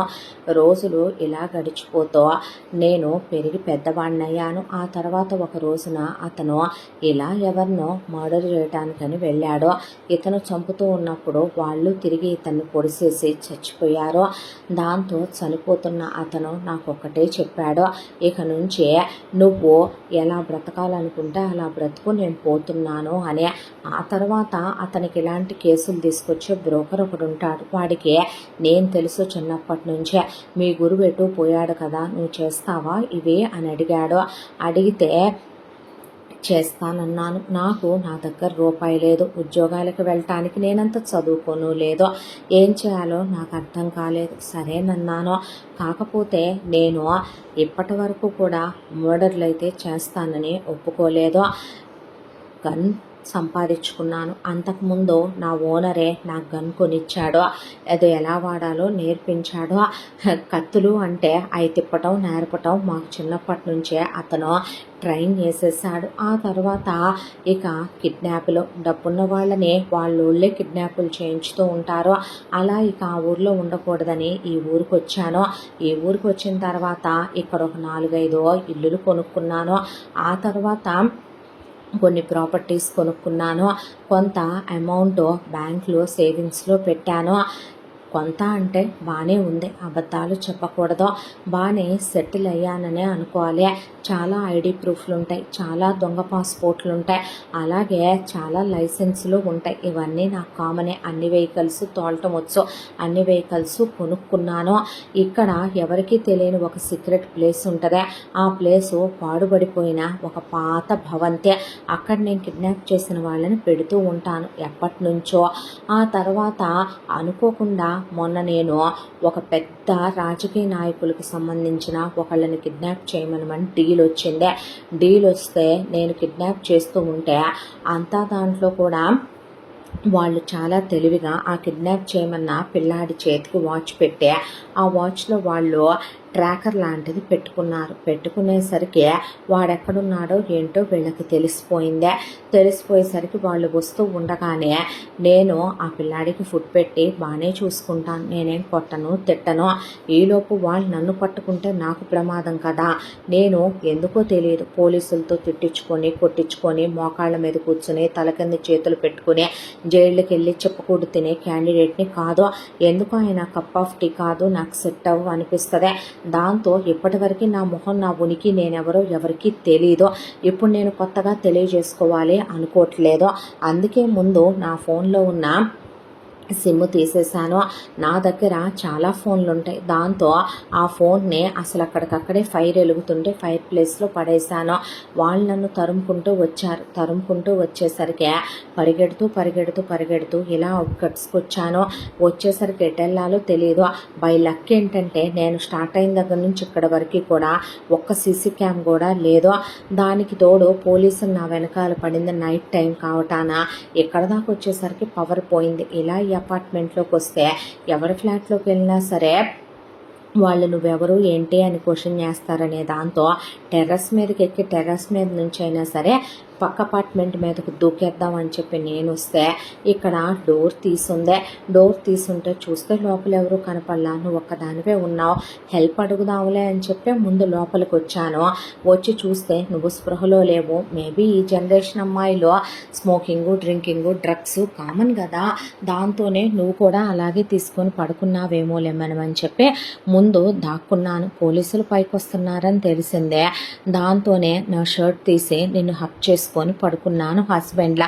వాళ్ళు వెళ్ళిపోయారు ఇక్కడి నుంచే. నేనెవరో ఏంటో తెలియదు వాళ్ళకి. ఇక్కడతో బెడద వదిలిపోయింది అనుకుంటూ ఉండగా నాకు చాలా దూరం పరిగెత్తి విపరీతమైన దాహం వేసిందే. దాంతో ఈ టేబుల్ మీద అసలు ఈ 2 బాటిల్స్లో ఏం కలుపుకున్నావు నువ్వు, ఏం కలిపి ఉంది ఇందులో, ఇక్కడేంటి అడుగునా ఇలా ట్యాబ్లెట్లు మందులా ఉందే. ఆ 2 బాటిల్స్ తాగేశాను నేను. నాకేమైందో తెలీదు. నన్ను నేను తమాయించుకోలేనంత సెక్స్ ఫీలింగ్స్ వచ్చినాయి నాకు. అక్కడికి నేను వాష్రూమ్ యూజ్ చేసుకున్నాను. నీ మీదేం నేను చెయ్యలేదు. కానీ ఆ తర్వాత కూడా నన్ను నేను కంట్రోల్ చేసుకోలేక ఎదురుగా నువ్వు కనపడేసరికి నన్ను నేను ఆపుకోలేకపోయాను. దాంతోనే నీతో చాలాసార్లు క్లోజ్ అవ్వాల్సి వచ్చింది అని చెప్పేసరికి ఆ అమ్మాయి అలా చూసిన తర్వాత ఇదే జరిగిన విషయం అనేసరికి సో ఇప్పుడు నువ్వు ఒక 10 సార్లు అయ్యి ఉంటావా అంటే 27 టైమ్స్ అనేసరికి ఓహో మన మగతనానికి స్టామినా అంతా అయితే నీకు నచ్చినన్ని సార్లు ఒక ఆడదాని బాడీ దొరికింది కదా అని చెప్పి ఇష్టం వచ్చినట్టు క్లోజ్ అయ్యావన్నమాట. అదే ఇక్కడ నేను లేననుకో, నువ్వు అయ్యే వేసుకున్నావనుకో, అప్పుడు నువ్వేం చేసేవాడివి అనేసరికి తన దగ్గర సమాధానం లేదు. ప్రతి ఒక్క మగాడు ఎదురుగా ఆడుతుంటే వర్షం వస్తే ఫీలింగ్స్ వస్తాయి, పిడుగులు పడితే ఫీలింగ్స్ వస్తాయి, చల్లగా ఉంటే ఫీలింగ్స్ వస్తాయి, చలేస్తే ఫీలింగ్స్ వస్తాయి, వర్షం పడితే ఫీలింగ్స్ వస్తాయి. ఏరా ఏసీల్లో కూడా ఫీలింగ్స్ వస్తాయి. ఎందుకంటే మీరు మగాళ్ళు కాబట్టి. అంత దారుణంగా మరీ మాట్లాడకు నువ్వు. నేను స్టిల్ వర్జిన్ ఇప్పటి వరకు నా లైఫ్లో ఏ అబ్బాయి లేడు. అబ్బే నాకు రోజు 10 మంది వచ్చి తలుపులు కొట్టి డోర్లు తెస్తున్నానుగా, బెడ్షీట్లు పరుస్తున్నాను అందరికీ. నాకు తెలుసు నువ్వు వర్జిన్ అని ఆ అమ్మాయికి అక్కడ ఉన్న బ్లడ్ మార్క్ చూపించేసరికి ఆ అమ్మాయి అలా కూర్చునే. ఇంకొకరినైతే ముక్కలు ముక్కలుగా నరికేసేదాన్ని. కానీ ఇప్పుడు నువ్వు చెప్పిన నీ గతం విన్నాను కాబట్టి నువ్వు ఏ మాటకు ఆ మాట ఒకటి చెప్పుకోవాలి. నువ్వు మగాళ్ళ ఉన్నావు. నీ హైట్ వెయిట్ స్టామినా కిల్లర్స్కి ఇలాగే ఉంటుంది కాబట్టి బాడీ. నేను ఎప్పుడూ బుక్స్లో చదవటమే, డైరెక్ట్గా చూడలేదు. సరే జరిగిందేదో జరిగిపోయిందే. ఇప్పుడు ఈ విషయం గురించి నేను బయటికి వెళ్ళి చెప్పకుండా నిన్ను పోలీసులకు పట్టించకుండా అల్లరి చేయకుండా ఉండాలంటే అంటూ ఉండగా ఆ అమ్మాయి ఫోటోలు తీస్తే ఫోటోలు తీస్తావేంటి, మరి నువ్వు నేను చెప్పింది విన్నంటే తీసుకెళ్ళి పోలీసులకు ఇచ్చి నిన్ను తుక్కురా కొట్టించొద్దు అని నిన్ను వదిలేస్తాను జైల్లో తోయించకుండా అనేసరికి ఏంటిదంతా నువ్వు, జరిగిందేదో జరిగిపోయింది. ఆహా సారీ చెప్పి చింతాల సబ్బుతో స్నానం చేసేసి వేరే వాడిని తగులేసుకో వెళ్ళి నా పాటికి నేను నిన్ను వాడేసుకొని వెళ్ళిపోతానంటే ఊడుకోవటానికి ఎలా కనపడుతున్నాను నేను నీకు అనేసరికి ఆ అమ్మాయి వైపు అలా చూసి ఏంటి నువ్వు అంటే, నువ్వు అనుకునేలాంటి ఆడపిల్లని కాదు నేను. ఎప్పటి వరకు నీ గురించి చెప్పావు కదా, నా గురించి కూడా విను అని. ఇంతకీ నీ పేరేంటి అని అడిగింది ఆ అమ్మాయి. ఈశ్వర్ అన్నాడు. అనేసరికి నా పేరు తెలుసా నీకు అంటే నువ్వు చెప్పావా అనేసరికి మహాదేవి అని ఆ అమ్మాయి ముందు బట్టలు వేసుకోలేచి అని తను బట్టలు తీసుకొని బాత్రూంలోకి వెళ్ళి బట్టలు మార్చుకొస్తే రాత్రంతా నేను చూసిన తర్వాత కూడా ఇది లోపలికి వెళ్ళి బట్టలు మార్చుకోవాలి అనేసరికి ఆ అమ్మాయి ఫ్రెష్ అయ్యి బట్టలు మార్చుకొని తనకి మళ్ళీ ఆ సుఖం కావాలనిపిస్తుంది. అడిగితే చెప్పు తీసి కొట్టుద్దేమో. ఆ అమ్మాయి అసలే మొండిదానిలాగా ఉంది, పైగా చాలా తెలివైన దానిలాగా కూడా ఉందని చెప్పి లేచి బట్టలు వేసుకొని ఆ మంచం మీద అలా కూర్చున్నాడు. బయట ఎవడో వచ్చాడు, డోర్ కొట్టాడంటే ఆ అమ్మాయి కిటికీలోని చూసే చెప్తా అన్నీ చెప్తానని ఆ అమ్మాయి అలా కూర్చున్న తర్వాత వాటర్ కోసం వెతికావు, వాటర్ దొరకలేదా అంటే ఎక్కడా దొరకలేదు అనేసరికి ఆగు నువ్వు అని చెప్పి ఆ అమ్మాయి మంచం కింద నుంచే లాగేసరికి ఒక కవరు, ఆ కవర్లో ఫుడ్డు, అలాగే ఆ కవర్లో చిప్స్ ప్యాకెట్లు, కూల్ డ్రింక్స్ కనపడి ఒక వాటర్ బాటిల్ ఉంది, తీసుకో అనేసరికి క్రితం రోజంతా అమ్మాయితో క్లోజ్ అయిన దానికి పిచ్చి కుక్క కాకలైనట్టే ఆకలికి అసలు అలా పర్రామని ఆ చిప్స్ తినేస్తూ, అలాగే అక్కడ పెట్టున్న ఆ ఫుడ్ అలా తినేస్తూ ఆకలితో కూల్ డ్రింకులో మంచినీళ్ళ అనేది ఆలోచించుకోకుండా తాగాడు. ఇప్పుడు కూల్గా ఉన్నావుగా, చెప్పేది విను అని. నా పేరు మహాదేవే, మా నాన్నగారి పేరు జగదీశ్వరరావు. చాలా మంచి వ్యక్తి, చాలా గొప్ప ఆయన, చాలా ఉన్నత వ్యక్తిత్వం కలవారు, చాలా ఆదర్శవంతుడు ఆయన. మా అమ్మ పేరు భువన, చాలా చాలా మంచిది, అమాయకురాలు, లోకజ్ఞానం తెలియందే. మాది ఏమి కోటీశ్వరుల ఫ్యామిలీ కాదు, అలాగని బిలో పావర్టీలో ఉన్నామని చెప్పను. Middle class family, happy life. మా డాడీతో ప్రైవేట్ ఉద్యోగం, మా అమ్మ, నేను, మా డాడీ, మా ప్రపంచం ఇదే, మా లోకం ఇదే. హ్యాపీగా మా జీవితాలు సాగిపోతూ ఉండగా నాకు 10 ఏళ్ల వయసు ఉన్నప్పుడు నాన్నగారికి యాక్సిడెంట్ అయింది. యాక్సిడెంట్ అయి నాన్నగారు స్పాట్లో చనిపోయారు. ఆయన ఎల్ఐసి అమౌంట్ కొంత వచ్చింది. అంతకు మించి మా నాన్నగారి తరపు నుంచే మాకంటూ వచ్చిన డబ్బులేమీ లేవు.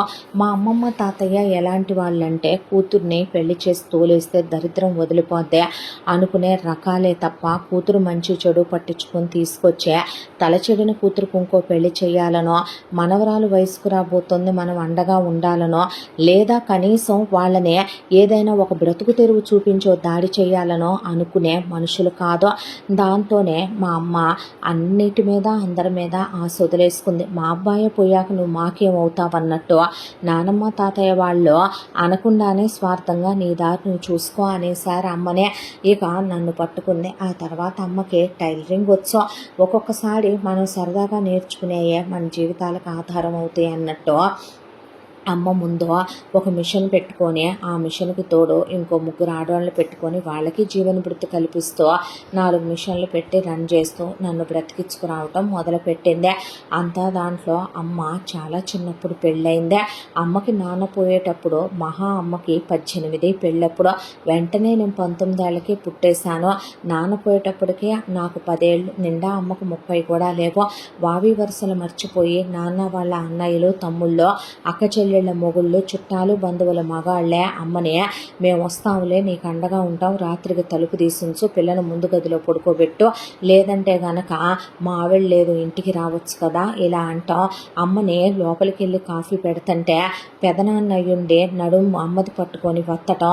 ఒకవైపున చెప్తే బాగోదు, వదిన అంటే తల్లితో సమానమైతే మా బాబాయ్ అమ్మనే బ్రెస్టుల మీద చేతులు వేయటం, చాలా చీప్గా బిహేవ్ చేశారు. కనీసం పుట్టింటి వాళ్ళైనా అండగా ఉంటారని అమ్మ అనుకుంటే, వావి వరుసలు మర్చిపోయిన మా మామయ్యలో చివరికి సొంత అన్నయ్యలయ్యుండే వాళ్ళు అలా ప్రవర్తించే. ఓపెన్గా చెప్పాలంటే మా పిన్ని పెద్దమ్మల మొగుళ్ళు కూడా మీ అక్కని చెల్లిని సుఖపెడుతున్నప్పుడు నేను సుఖపెట్టలేమా ఏంటి అన్నట్టు మాట్లాడే, ఆవేదో సుఖాల కోసం ఇదైపోతున్నట్టు. అమ్మ చాలా అందంగా ఉంటుంది. అమ్మ మీద అందరూ కన్నేశారు. దాంతో లేని పెద్దరికం చుట్టేసుకొని జడ కూడా తీసేసి ముడేసుకుంటూ, మొహాన బొట్టు తీసి, చెవులకి చిన్న పోగులు, చేతులకి ఏదో ఒక గాజు వేసుకుంటుంది, లేకపోతే అది లేదు, కాటన్ చీరల్లో దిగిపోయి పిచ్చి దానిలో తయారైపోయింది. మా అమ్మ అంతా దాంట్లో నన్ను చదివించుకోవాలి, పెంచి పెద్ద చేయాలి అని వీళ్ళు రోజు వచ్చి ఏదో ఒకటి అని వెళ్ళటమే, రోజు డబుల్ మీనింగ్ డైలాగులే పెట్టిపెట్టలాడిపోతున్నావని. అమ్మ స్నానం చేస్తుంటే అలా హాల్లో కూర్చుని బెడ్రూమ్ తలుపులు కొట్టడం, చండాలమైన టార్చర్లు, ఫోనుల్లో బూతులు మాట్లాడటం, డబుల్ మీనింగ్ డైలాగులు, ఏ సర్టిఫికెట్ మాటలు వెళ్ళి అమ్మమ్మ తాతయ్యకి చెప్తే తప్పే ఉంది, మూతుడుచుకొనిస్తే అనేసింది మా అమ్మమ్మ. ఒకవైపున మా నానమ్మ తాతయ్యలకి చెప్తే ఇది ఇంకా బాగుంది, ఇలాంటివన్నీ చూసి చూడనట్టు గుట్లో పిచ్చుకు గుడ్డు పెట్టినట్టు పోనివ్వాలే తప్ప ఇవన్నీ 10 మందికి చెప్పుకుంటావా ఏంది నువ్వు అనేసి వాళ్ళు అనేశారు. ఇదంతా ఒక దరిద్రం అయితే నేను మెచ్యూర్ అయ్యాను. ఆ రోజు నుంచి మృగాల కళ్ళు నా మీద పడ్డాయి. ఒకవైపున నన్ను కాపాడుకుంటూ తనను కాపాడుకుంటూ ఆమె ఆత్మ అలిసిపోయిందే. అలా నన్ను చదివించుకొచ్చింది. డిగ్రీ చేశాను, ఆ తర్వాత MBA చేశాను. అమ్మ కష్టం తీర్చాలనుకున్నాను. అమ్మ ఇంకా ఎన్నాళ్ళైనా నరకాలు పడుద్దనిపించే ముందు ఆ చిన్న టైలరింగ్ షాప్ని బొటిక్గా మార్చాను. బొటిక్గా మార్చి నోరు పెట్టుకొని బ్రతకాలని, అమ్మలా అమాయకంగా ఉండకూడదనే వీళ్ళందరికీ కొడుకులు, ఆ తర్వాత వీళ్ళందరికీ కూడా అల్లుళ్ళు వచ్చి వాళ్ళందరూ నా మీద కన్నేసి మా మేనమామలేంటి, మా పెదనాళ్ళేంటి, మా అమ్మ దొరకలేదనే నా మీద మోజుపడే రోజు ప్రతి ఒక్కడు నన్ను చెరచాలని చూసేవాడే. దొరికితే నాతో పక్క పంచుకొని వేసలా ప్రతి ఒక్కడు నన్ను వాడాలనుకునేవాడే. దాంతో చూస్తున్నావుగా బాగున్నానా నేను చూడటానికే అనేసరికి ఆ అమ్మాయిని చూసి బాగున్నావంటే అవునులే, ఒక రోజంతా నా శరీరంతో సహా చూసిన మగాడివిగా నేను బాగున్నానని బాగానే అర్థమై ఉంటుంది అనేసరికి తల దించేసేపాటికి ప్రతి ఒక్కడికి ఈ శరీరమే కావాలి, మా మనసులతో మా బాధలతో ఎవరికీ అక్కర్లేదో. దాంతోనే వీళ్ళ నుంచి కాపాడుకోవటానికి అరవటం కేకలు పెట్టడం మొదలుపెట్టి ఎదురు తిరగటం మొదలు పెట్టేశాను. బొటిక్ బాగా సాగుతుంది. దాంతోనే కాస్త ఒక అపార్ట్మెంట్ కొనుక్కున్నాము, 2 BHK. దాంట్లో అమ్మ నుంచి ఇంటి పనులు చూసుకోమని బొటిక్లో కొంతమంది అమ్మాయిల్ని పెట్టి నేను బొటిక్ పెట్టుకున్నాను. ఆ తర్వాత స్కూటీ వేసుకొని బొటిక్కి వెళ్ళొచ్చేదాన్ని. ఇదే ఊరు. కాస్త అమ్మ నాకు అమ్మ బంగారం ఉంచేసి మంచి సంబంధం చూసి పెళ్లి చేయాలి అనుకుంటుంది. అంతా దాంట్లో వీళ్ళు కట్నాలు లేకుండా నన్ను పెళ్లి చేసుకోరు. మా అమ్మ వీళ్ళు అడిగినంత కట్నాలు ఇవ్వలేదు. బయట సంబంధాలు వస్తుంటే వీళ్ళు చెడగొట్టేయటం మొదలుపెట్టారు. వీళ్ళంతా కలిసి నన్ను దేవదాసిని ఊడివేసిని చేసినట్టు వీళ్ళ కుంపుడు గత్తెను చేయాలని చూశారు. దాంతోనే పెళ్లి లేకపోతే మనుషులం బ్రతకలేమా అనే దాంతో తోసేసుకొని బ్రతకటం మొదలు పెడితే బయట ఉన్నాడన్నావే వాడి వయసు 40 పైన ఉంటుంది. నాకు బావ వరుస అవుతాడు. ఎప్పటి నుంచో వీడికి నేనంటే మోజు. వీడు ఎప్పటి నుంచో నన్ను అనుభవించాలని నేను పెద్ద మనిషి అయిన దగ్గర నుంచి చూస్తున్న కుక్క. వీళ్ళకి లేని వ్యసనాలు లేవో. వీడు ఇక్కడ కేవలం గవర్నమెంట్ ఉద్యోగం చేస్తాడు. ఉంపుడు గత్తెలతో తిరగటానికని తీసుకున్న ఫ్లాట్ ఇదే. వీడు ఓన్ ఫ్లాట్. అందుకే ఇక్కడ ఫ్రిడ్జ్, ఫర్నిచరు ఇవన్నీ ఉంటాయి. వీడు సెటప్పుల్ని తెచ్చుకుంటాడు ఇక్కడికే. అలాంటిదే నేను ఎప్పట్లానే బొటిక్కి వెళ్ళి వస్తూ ఉండగా స్కూటీ వీడు పాడు చేయించాడో లేకపోతే అదే పాడైందో, నా కర్మకు అది పాడైందే. సరేలేమనమని చెప్పి ఆటో కానీ లేకపోతే క్యాబ్ కానీ పట్టుకొని వద్దామంటే ఏవి దొరకలేదు. దాంతో సరే కొంత దూరం నడిచొచ్చే దొరికితే ఎక్కుదాం కదా అనుకుంటూ ఉండగా వీడు వెనక నుంచి వచ్చి నన్ను పట్టుకున్నాడు. కళ్ళతో చూశాను. ఏదో మత్తు పెట్టాడు కర్చీఫ్లో. కళ్ళు తిరిగి పడిపోయాను. ఇక్కడికి తీసుకొచ్చినట్టున్నాడు. వీడికి సంసార సామర్థ్యత ఉండదు. ట్యాబ్లెట్లు వేసుకొని క్లోజ్ అవ్వాలి. అంతా దాంట్లో ఫుడ్ తెచ్చుకున్నాడు, సోడాలు తెచ్చుకున్నాడు, అందులో ట్యాబ్లెట్లు కలిపి పెట్టుకున్నట్టున్నాడు.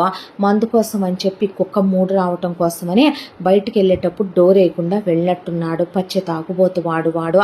దాంతోనే నువ్వు వచ్చావు, ఇదంతా జరిగిపోయింది అనేసరికి సరే మరి నేను వెళ్తాను, నా గన్నును కత్తి ఇవ్వనేసరికి ఏంట్రా నువ్వు ఎలా కనపడుతున్నాను నీకు రామాయణం అంతా విని రాముడికి సీత ఏమవుద్దంటావేంటే, నీ ఇష్టానికి నువ్వు వచ్చి ఒక ఆడదాన్ని వాడేసుకొని వెళ్ళిపోతానంటే చూస్తా ఊరుకుంటాననుకుంటున్నావా?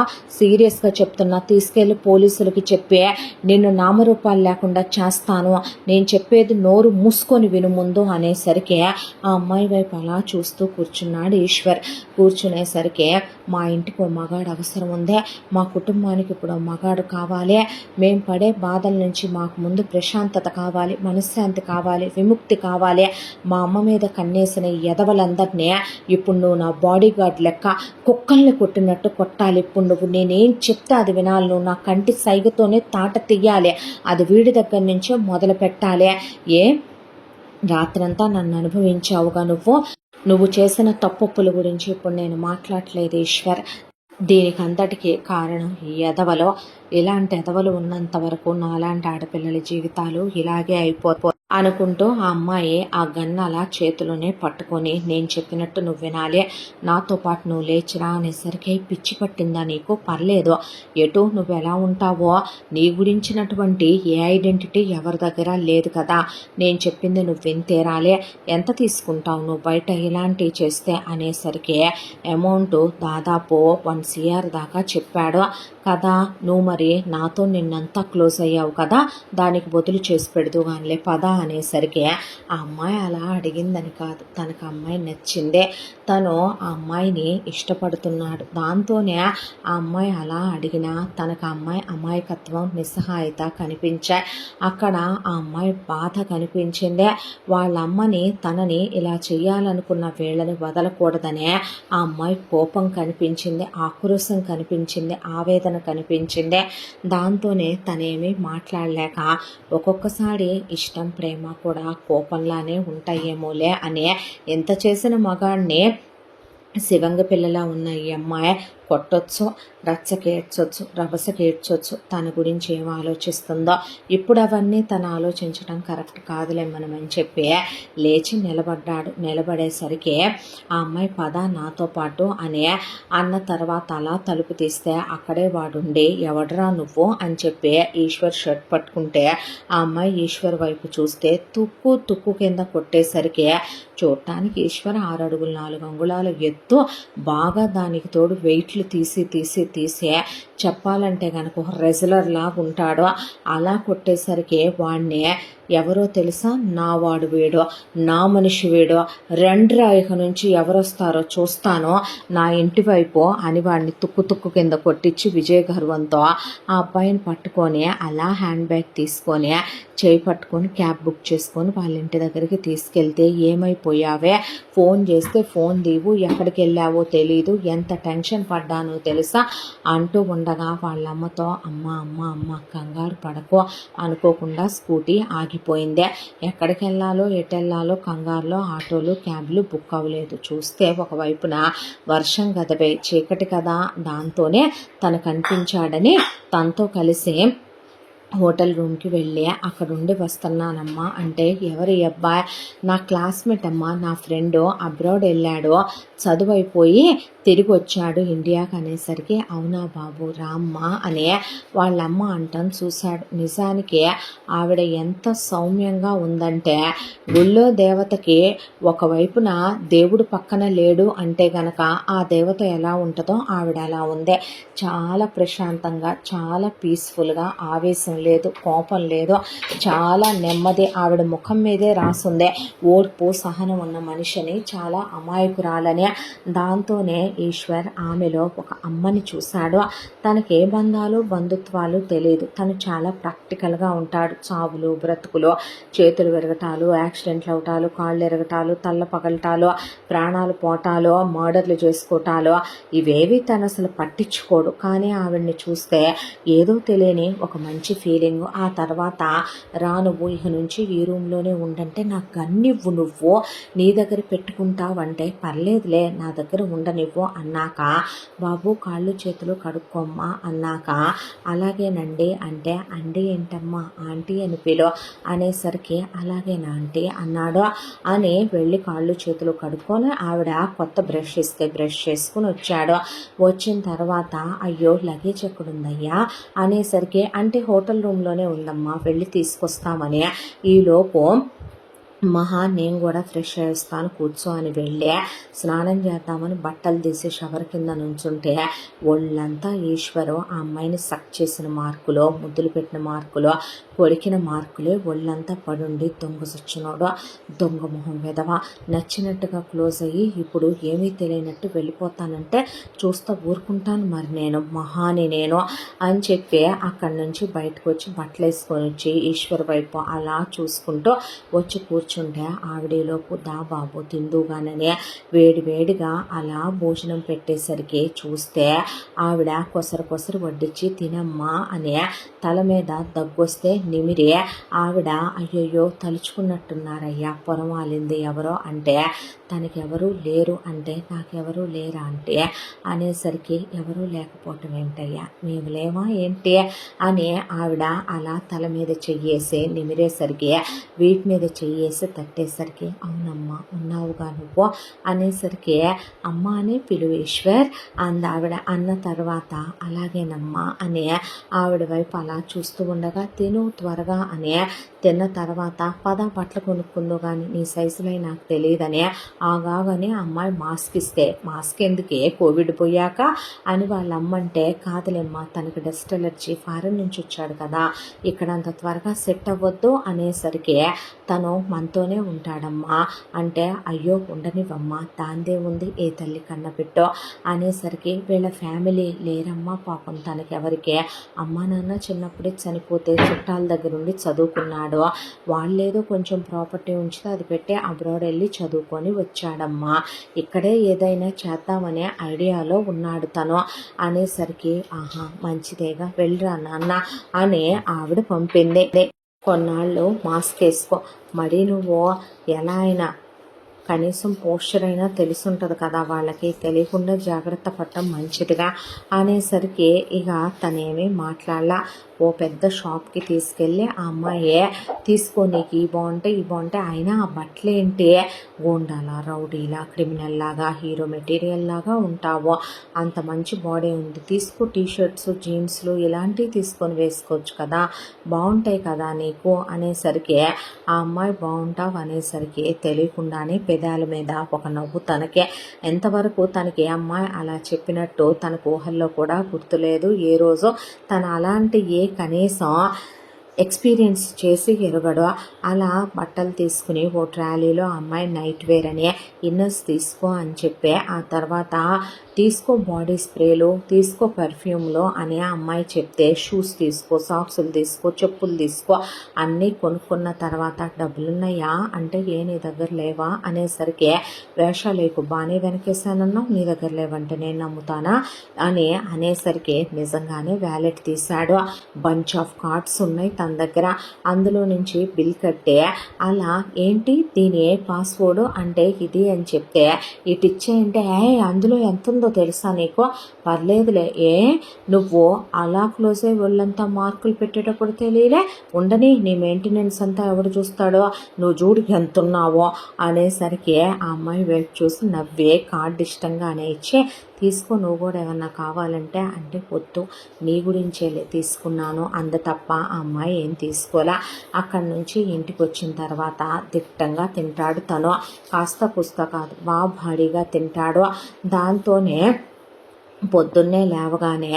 తను బాగా గట్టిగా తింటాడు జాగ్ చేస్తాడు దానికి తోడు అక్కడే వాళ్ళకి జిమ్ ఉంది జిమ్ ఉండేసరికి ఆ జిమ్కి వెళ్తానని వెళ్ళ ఇంటికి 2 ఏళ్ళ అవతలే ఆ జిమ్ అతను ఎత్తే వెయిట్లు చూసి అక్కడ వాళ్ళందరూ అదిరిపోతే ఆ జిమ్కి వెళ్ళొచ్చిన తర్వాత ఆవిడనే ఆంటీ ఇది కొంచెం ప్రోటీన్ షేక్ చేసుకుంటానని కిచెన్లోకి వెళ్తే నేను చేసిస్తాను ఇవ్వమ్మా అని బాయిల్డ్ ఎగ్స్ అంటే ఎన్ని నాన్న ఒక 3 అంటే కాదా అంటే 12 అనేసరికి ఓన్లీ వైట్స్ ఆంటీ అనే ఎగ్ వైట్స్ తింటాం ప్రోటీన్ షేకులు తాగటం ఆ అమ్మాయి అలా చూస్తుంటే నవ్వు వచ్చి పెంచు బాగా ఇంకా అంటూ ఉండగానే వీళ్ళింటి మీదకి రోజు వచ్చినట్టే వాడు వీడు భువనా అని చెప్పి రావటం కత్తిలా ఉన్నావు తలస్నానం చేసావా అని ఒకడు ఏది ఇదేది అని చెప్పి అమ్మాయి ఇన్నర్స్ బయట తీగ మీద ఆరేసి ఉంటే ఇన్నర్స్ పట్టుకుని చేతులతో ఎక్కడెక్కడ ఆడవాళ్ళ ఛాతీ మీద చేతులు వేచ్చో అక్కడ ఇన్నర్స్ పట్టుకొని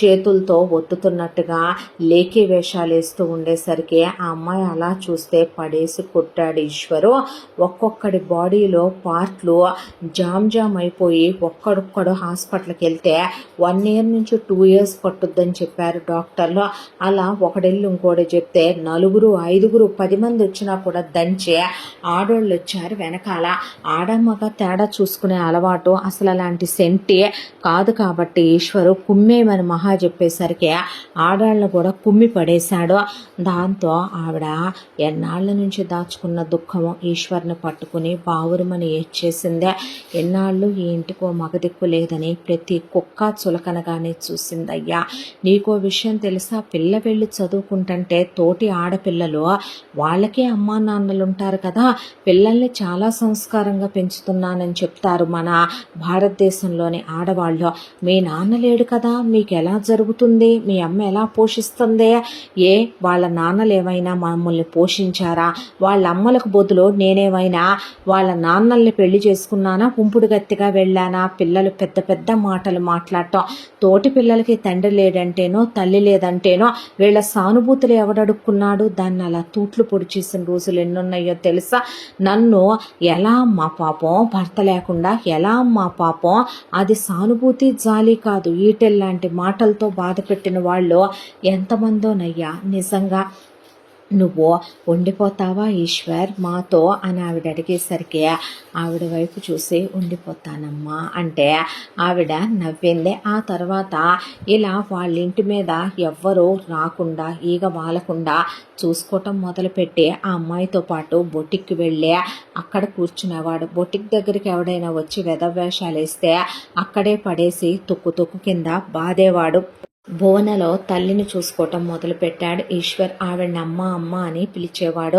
ఒకవైపున వాళ్ళ ఇంటి దగ్గర బాల్కనీలో మొక్కలు పెట్టడం, ఆవిడకి ఇంటి పనుల్లో అమ్మ నేను కట్ చేసి ఇస్తాను కూరగాయలని హెల్ప్ చేసి పెట్టడం, బడుగులు ఏమైనా ఉంటే ఇటు నుంచి అటు లేపు పట్టుకోవటం, ఆ తర్వాత ఆ అమ్మాయితో బొట్టికి వెళ్ళి రావటం, పెద్ద పెద్ద బేళ్ళు ఏమైనా వస్తే దింపేసివ్వటం, వాళ్ళు గుడికి వెళ్తుంటే వెళ్ళటం, ఆవిడ కుంకం పెట్టే ఎంత లక్షణంగా ఉన్నావయ్యా, ఆ రామచంద్రుడిని చూస్తున్నట్టున్నావని ఆవిడ అలా బుగ్గ పుణికితే అలా చూసుకొని అద్దంలో తను బొట్టు పెట్టుకోవటం అదే ఫస్ట్ టైం. ఆవిడ ఒళ్ళో పడుకోబెట్టుకొని దగ్గరికి తీసుకొని ఈశ్వర్ అనే కూతురికి ఎంత ప్రేమను పంచుద్దో ఈశ్వర్కి అంతే ప్రేమను పంచితే ఆవిడ ఒళ్ళో పడుకుంటే కళ్ళల్లోంచి నీళ్లు కారిపోతే ఏమైంది నాన్న అనేసరికి నాకెవరూ లేరమ్మా, నువ్వు ఇలా దగ్గరికి తీసుకుంటుంటే ఎందుకో చాలా బాగుంది అనేసరికి నేనున్నానమ్మా నీకు, నాకు మహా ఎంతో, నువ్వు కూడా అంతే ఈశ్వర్ అని ఆవిడ దగ్గరికి తీసుకోవటం. వీళ్ళు షాపింగ్కి వెళ్తారు, తను వెంట వెళ్తాడు, సినిమాకి వెళ్తారు, తను వెంట వెళ్తాడు.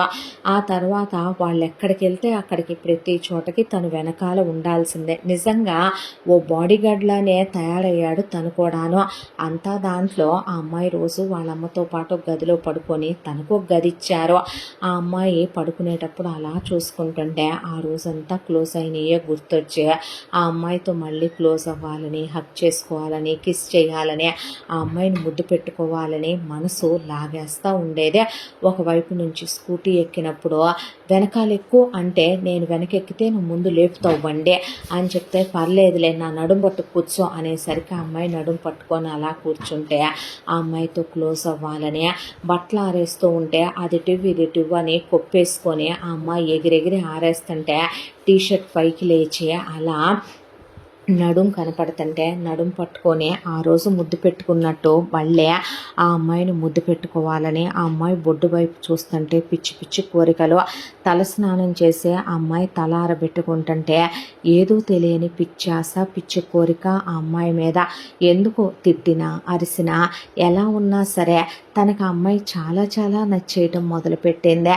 దాంతోనే ఒక రోజున అలా కూర్చొని ఆలోచించుకుంటుంటే ఆ అమ్మాయి వచ్చి ఏంటి సార్ అంత గాఢమైన ఆలోచన అనేసరికి ఆ అమ్మాయి వైపు అలా చూస్తూ ఉంటే నిన్ను ఒకటి అడగనా నేను అంటే ఏంటి అన్నాడు. ఇంక ఇలాంటి ఏదో పనులన్నీ మానేయచ్చు కదా, ఎందుకు ఇవన్నీ, నాకు తెలిసి నీ కార్డులో బ్యాలెన్స్ చెక్ చేసా బాగా ఉందే, అలాగే ప్రాపర్టీలే బాగానే ఉండుంటాయిగా, మిగతా కార్డుల్లో కూడా అమౌంట్లు ఉండుంటాయి కదా, ఇంకా ఎందుకు ఇప్పటి వరకు నువ్వు ఎవరికీ తెలియలేదు అంటే మేబీ ది ఎండ్ అనే దేవుడు నన్ను నీకు నిన్ను నాకు ఎదురు చేశాడేమో కదా, మేబీ ఏదైనా ఇంకా ఆపేయాలేమో కాదు, ఆపేయొచ్చుగా అనేసరికి ఏం మాట్లాడకుండా అమ్మాయి వైపు అలా చూస్తే ఎనిమి నన్నట్టు చూడబాకు అనే నేనేమి దుర్మార్గురాల్ని కాదులే, ఏదో కొంచెం గట్టిగా మాట్లాడటం అలవాటైపోయిందే, నీకు ఇష్టం లేకపోతే వెళ్ళిపోవచ్చు అని చెప్పి కావాలంటే నీ గన్ను కూడా తీసేసుకో, నువ్వు నాకు చేసిన హెల్ప్కి మాత్రం చాలా థ్యాంక్స్ అని చెప్పి ఆ అమ్మాయి కార్డు గన్ను అక్కడ పెట్టేసరికి అలా చూశాడు.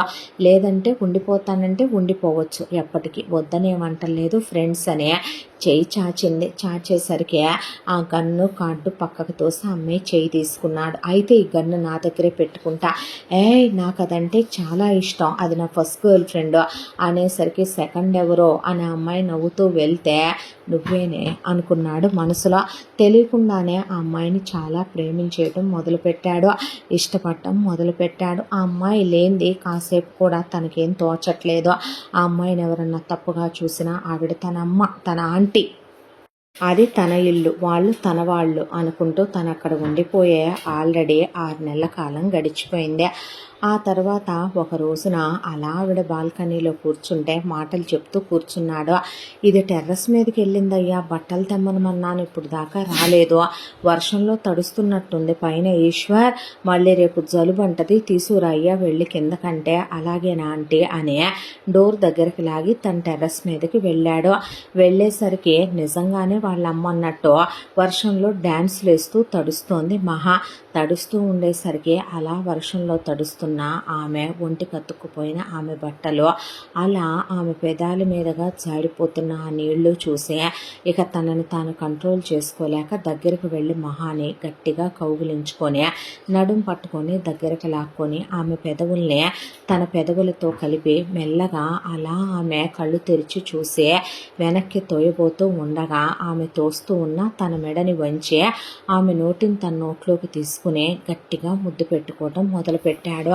ఆ తర్వాత కాసేపటికి ఆమె కూడా అతని తల మీద చెయ్యేసి నడుం చుట్టూ చేతులేసి గట్టిగా లాక్కొని అతనితో కూడా కాళ్ళు పైకెత్తి చాలా డీప్గా ముద్దు పెట్టుకుంటూ ఆ వర్షం దాదాపు గంట పడితే గంట సేపు అలా ముద్దు పెట్టుకుంటూనే ఉండిపోయారు ఆ టెర్రస్ మీద. ఆ తర్వాత వర్షం తగ్గింది. చూస్తే ఇద్దరు విడివిడిగా విడిపోయి ఆ బట్టలు తీసుకొని కిందకు వస్తే బట్టలు మొత్తం తడిపేసి, నువ్వు దాన్నితే అంటే నువ్వు కూడా తడిచిపోయి బట్టలు తడుపుకొచ్చావా అంటే హాచ్ హాచ్ అన్నారు ఇద్దరు.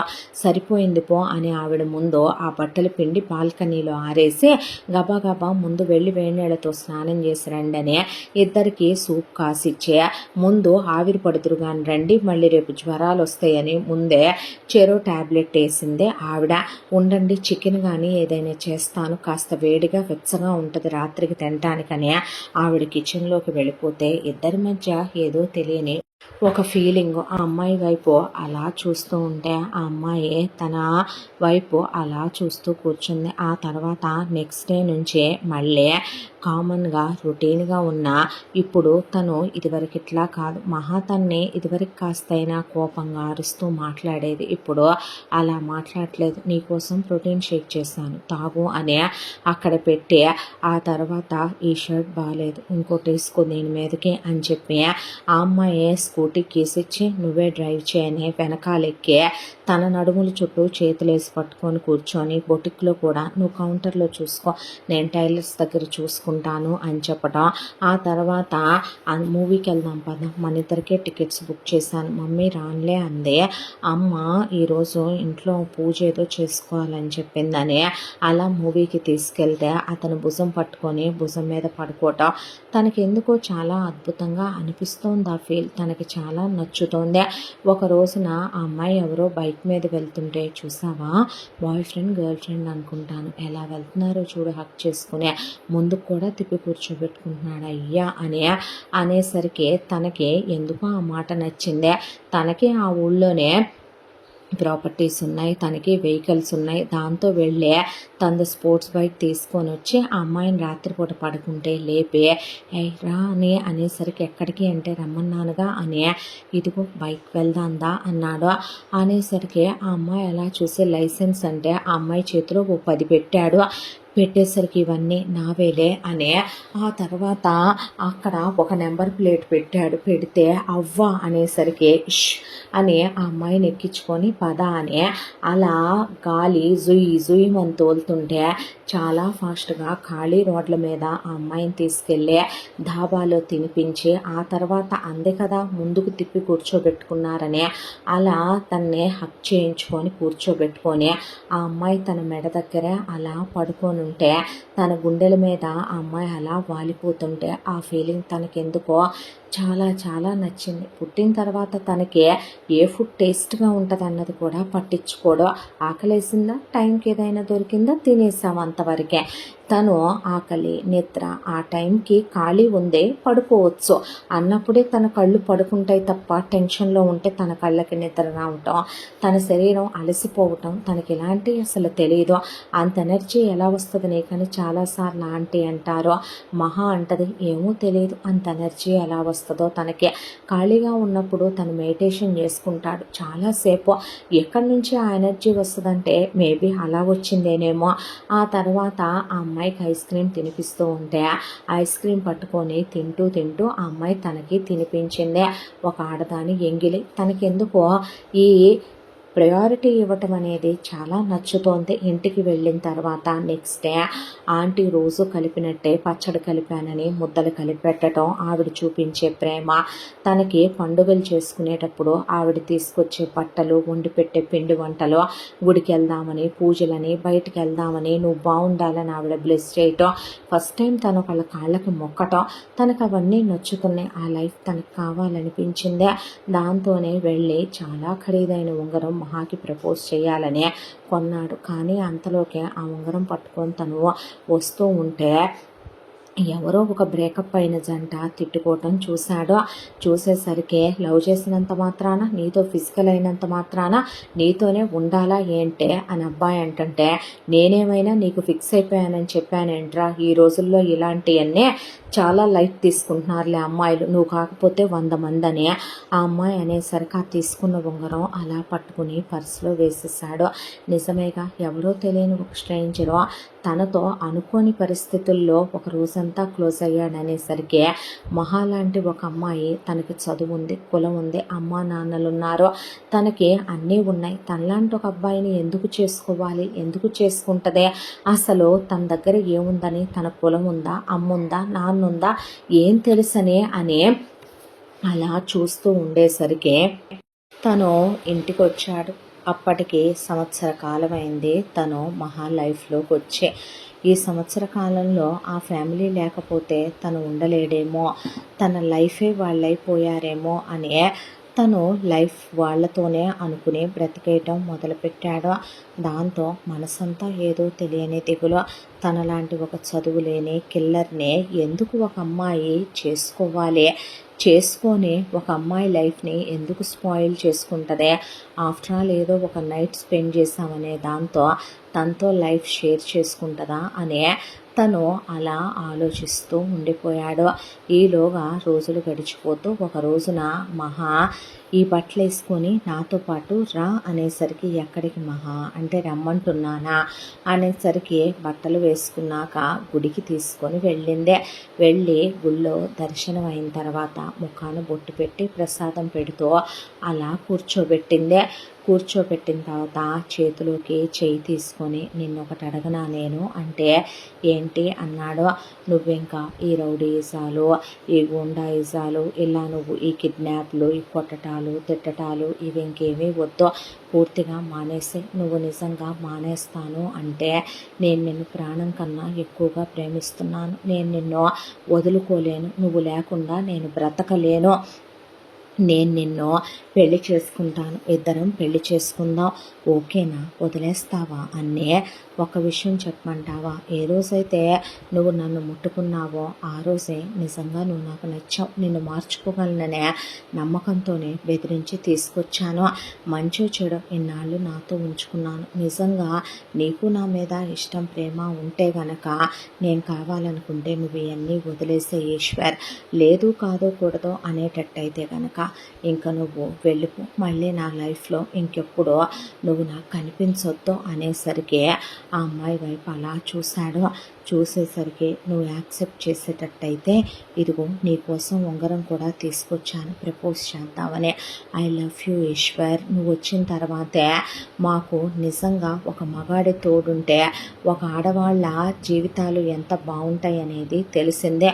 నువ్వు మా లైఫ్లోకి వచ్చిన తర్వాతే మా వైపు ఎవడైనా చూడాలన్నా భయపడుతున్నాడు, నువ్వు వచ్చిన తర్వాతే మేము ఇంత హ్యాపీగా ఉండగలుగుతున్నాము, నువ్వు లైఫ్ లాంగ్ ఉంటే బాగుంటుందని అమ్మ అనుకుంటుందే, ఉండిపోవచ్చుగా ఈశ్వర్ అని ఆ అమ్మాయి అంటూ ఉండేసరికి ఆ అమ్మాయిని గట్టిగా పట్టుకొని కౌగిలించేసుకొని వెక్కి వెక్కి ఏడ్చాడు.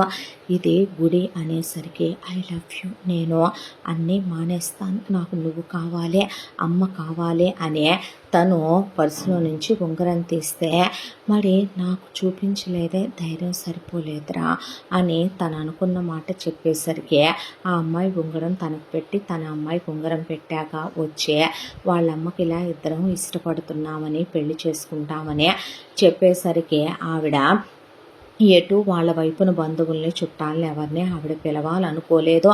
ఇక ఆ అబ్బాయికైనా వాళ్ళ అమ్మాయికైనా ఉన్న పెద్ద దిక్కు ఆవిడ మాత్రమే. దాంతోనే ఆవిడ డెస్టినేషన్ వెడ్డింగ్ చేసుకుందరు కానీ తెలిసిన వాళ్ళని కాస్త బొటిక్లో పనిచేసే అమ్మాయిలు వాళ్ళతో పాటు వాళ్ళకి కాస్త నోటి మంచితనానికి వాళ్ళు బాగుంటే చూసి ఓర్చుకోగలిగిన మంచి వాళ్ళని చూసి ఆ అమ్మాయి పెళ్ళి ఫిక్స్ చేసుకుని తీసుకెళ్ళి డెస్టినేషన్ వెడ్డింగ్ చేయించి పెళ్ళి రిజిస్టర్ కూడా చేయించిన తర్వాత ఆ ఫస్ట్ నైట్ రోజున హనీమూన్కి వెళతామని చెప్పి ఇద్దరూ కలిసి ఇక్కడ ఫస్ట్ నైట్ చేసుకోకుండా కబుర్లు చెప్పుకొని ఆ తర్వాత హనీమూన్కి వెళ్ళారు. హనీమూన్కి వెళ్ళిన దగ్గర కోట్లే ఉన్నాయి, ఈశ్వర్ దగ్గర డబ్బులు లేకుండా ఏమి లేవు, బ్యాంక్ అకౌంట్లో ఫారెన్ తీసుకెళ్ళాడు. ఆ అమ్మాయితో చాలా హ్యాపీగా మళ్ళీ లైఫ్ కొత్తగా మొదలు పెడుతున్నట్టు ఆ రోజంటే మత్తులో ఉంది మహా. ఈరోజు ఏ మత్తు లేదు. దాంతో ఆమె అణువణువునే అతను స్పృశిస్తూ తాకుతో ఆమె పెదవుల మీద ముద్దు పెట్టుకొని దగ్గరికి తీసుకుని అసలు భార్యను వదిలి ఒక్క క్షణం కూడా ఉండలేనంత గాఢంగా ఆమెని ఆరాధిస్తూ ప్రేమిస్తూ ఆమె ప్రేమలో పిచ్చివాడే అయిపోయాడు. ఆ తర్వాత ఆమెతో చాలా ఇష్టంగా అతనిలో ఆమె కలిసిపోయి ఇద్దరూ కాపురం చేసుకొని తిరిగొచ్చారు. ఆ తర్వాత నువ్వు బాధపడే ఆలోచించొద్దు ఈశ్వర్, నువ్వు పెద్దగా చదువుకోలేదని టెన్షన్ పడకు, మన బొటిక్ ఉంది కదా, అది ఇప్పటి వరకు లేడీస్దే, యూనిసెక్స్ చేద్దామని ఎప్పటి నుంచో అనుకుంటున్నాను, అబ్బాయిల సైడు నువ్వు చూసుకుందో కానీ ఇక్కడే స్టార్ట్ చేసుకుందాం కదా అనేసరికి వద్దు మహా, ఈ ఊర్లోనే మనం ఉండొద్దు, మంచో చెడు ఈ ఊర్లో కొన్ని చెడు జ్ఞాపకాలు ఉన్నాయి, నాకైనా మీకైనా కూడా ఇక్కడి నుంచి వెళ్ళిపోదాం, నాకు ఒక్క 2 months టైం ఇవ్వని తనకున్న ప్రాపర్టీస్ అవి అమ్మేసి ఆ అమ్మాయి కూడా అమ్మేసిందే. ఇక్కడి నుంచి అత్తగారిని భార్యని వెంట పెట్టుకొని చాలా దూరంగా వేరే సిటీకి వెళ్ళిపోయి అక్కడ ఒక పెద్ద విల్లా కొనుక్కున్నారు, కారు కొనుక్కున్నారు, హ్యాపీగా ఇల్లు పనివాళ్ళు ఇవన్నీ అత్తగారు చూసుకుంటుంటే భార్యతో పాటు చిన్నది కాదు ఓ పెద్ద ల్యాండ్ కొని ఓ పెద్ద ఫ్యాషన్ స్టూడియో యూనిసెక్స్ది తను ఓపెన్ చేయించాడు. ఒకవైపున భార్యకు అండగా ఉంటూ ఏదో టైం పాస్కి డబ్బులు లేవని కాదు, ఓపెన్గా చెప్పాలంటే తన దగ్గర కోట్ల రూపాయలు ఉన్నాయి, కూర్చొని తిన్నా 4 తరాలు తరగనంతుంది, అయినా ఏదో పెళ్ళాం అడిగిందిగా టైం పాస్ కానీ అలా బొటిక్కి కాలక్షేపానికి ఓ పని ఉండాలి కదా అనే దాంతో వెళ్ళొస్తూ ఆ తర్వాత ఇలా కాలం గడుపుతూ ఉండగా హ్యాపీగా లైఫ్ సాగిపోతూ ఆ అమ్మాయే తన ప్రపంచం, ఆ అమ్మాయే తన లోకం, ఆ అమ్మాయే తన సర్వస్వం, అంతకు మించి తనకేమీ అక్కర్లేదో అత్తగారిలో అమ్మని చూసుకుంటూ ఆవిడ ప్రేమని తను పొందుతూ ఒక కొడుకుగా ఆ అమ్మాయికి భర్తగా తోడుగా అండగా ఉంటూ చాలా చాలా సంతోషంగా చాలా చాలా హ్యాపీగా రోజులు గడిచిపోతూ ఉండగా ఒక రోజున వెళ్ళింటి బెల్లు మోగేసరికి అప్పుడే మాట్లాడుకుంటూ ఉన్నారు ఇద్దరూ కలిసి. ఆవిడతో మనవరాలను ఎప్పుడు కనిస్తారంటే అప్పుడే కాదమ్మా, ఇంకొక 3 years అని చెప్పి అలా చెప్తూ ఉండగా నవ్వుతో ఎవరో బెల్లు కొడుతున్నారని వెళ్ళి ఈశ్వరు అలా డోర్ ఓపెన్ చేశాడు. ఎవరో వరుసగా లోపలికి ఒకళ్ళ తర్వాత ఒకళ్ళు మనుషులు అలా ఒక పెద్ద ఫ్యామిలీయే వచ్చింది వెళ్ళింట్లోకి. వచ్చిన వాళ్ళు అలా పరిగెత్తుకుంటూ ఈశ్వర్ దగ్గరికి వచ్చి ధర్మ నాన్న ఎలా ఉన్నావయ్యా అనేసరికి ఎవరండి మీరు అని ఒక్కడుగు వెనక్కి జరిగాడు ఈశ్వర్. జరిగేసరికి ఎవరనుకొని వచ్చారో, ఎవరు కావాలి మీకు అంటే నేను మీ అమ్మమ్మనయ్యా, ఈయన మీ తాతయ్య, వీళ్ళిద్దరూ నీ మేనమామలు, వీళ్ళు మీ మామయ్య భార్యలు, నీకు అత్తయ్యలు అవుతారు, వీళ్ళిద్దరూ మీ పెద్ద మామయ్య కొడుకు వీడు, రెండో మామయ్య కొడుకు వీడు, మేము నీ ఫ్యామిలీ బాబు, బాబు అని చెప్పేసరికి వెనక్కి జరిగిపోయాడు. వాళ్ళ చెయ్యి తీసేసి ఈశ్వర్ జరిగిపోయేసరికి, అయ్యో మేము చెప్తే నమ్మట్లేదా అయ్యా అని చిన్నప్పటి ఫోటోలు ఆల్బమ్స్ అన్నీ తీసుకొచ్చి, ఈ ఫోటోలో ఉంది మీ తాతగారు జయదేవ్ వర్మ, మీ నానమ్మ మానసాదేవి, మీ అమ్మ వైదేహి, మీ నాన్న ఆనందవర్మ, నువ్వు వాళ్ళ ఒక్కగానొక్క కొడుకువయ్యా. ఎంతో ప్రేమ మమకారాలతో నిన్ను పెంచుకున్న మీ అమ్మ నాన్న నానమ్మ తాతయ్య ఒక రోజున నిన్ను తీసుకుని అలా బయటికి వెళ్ళారు.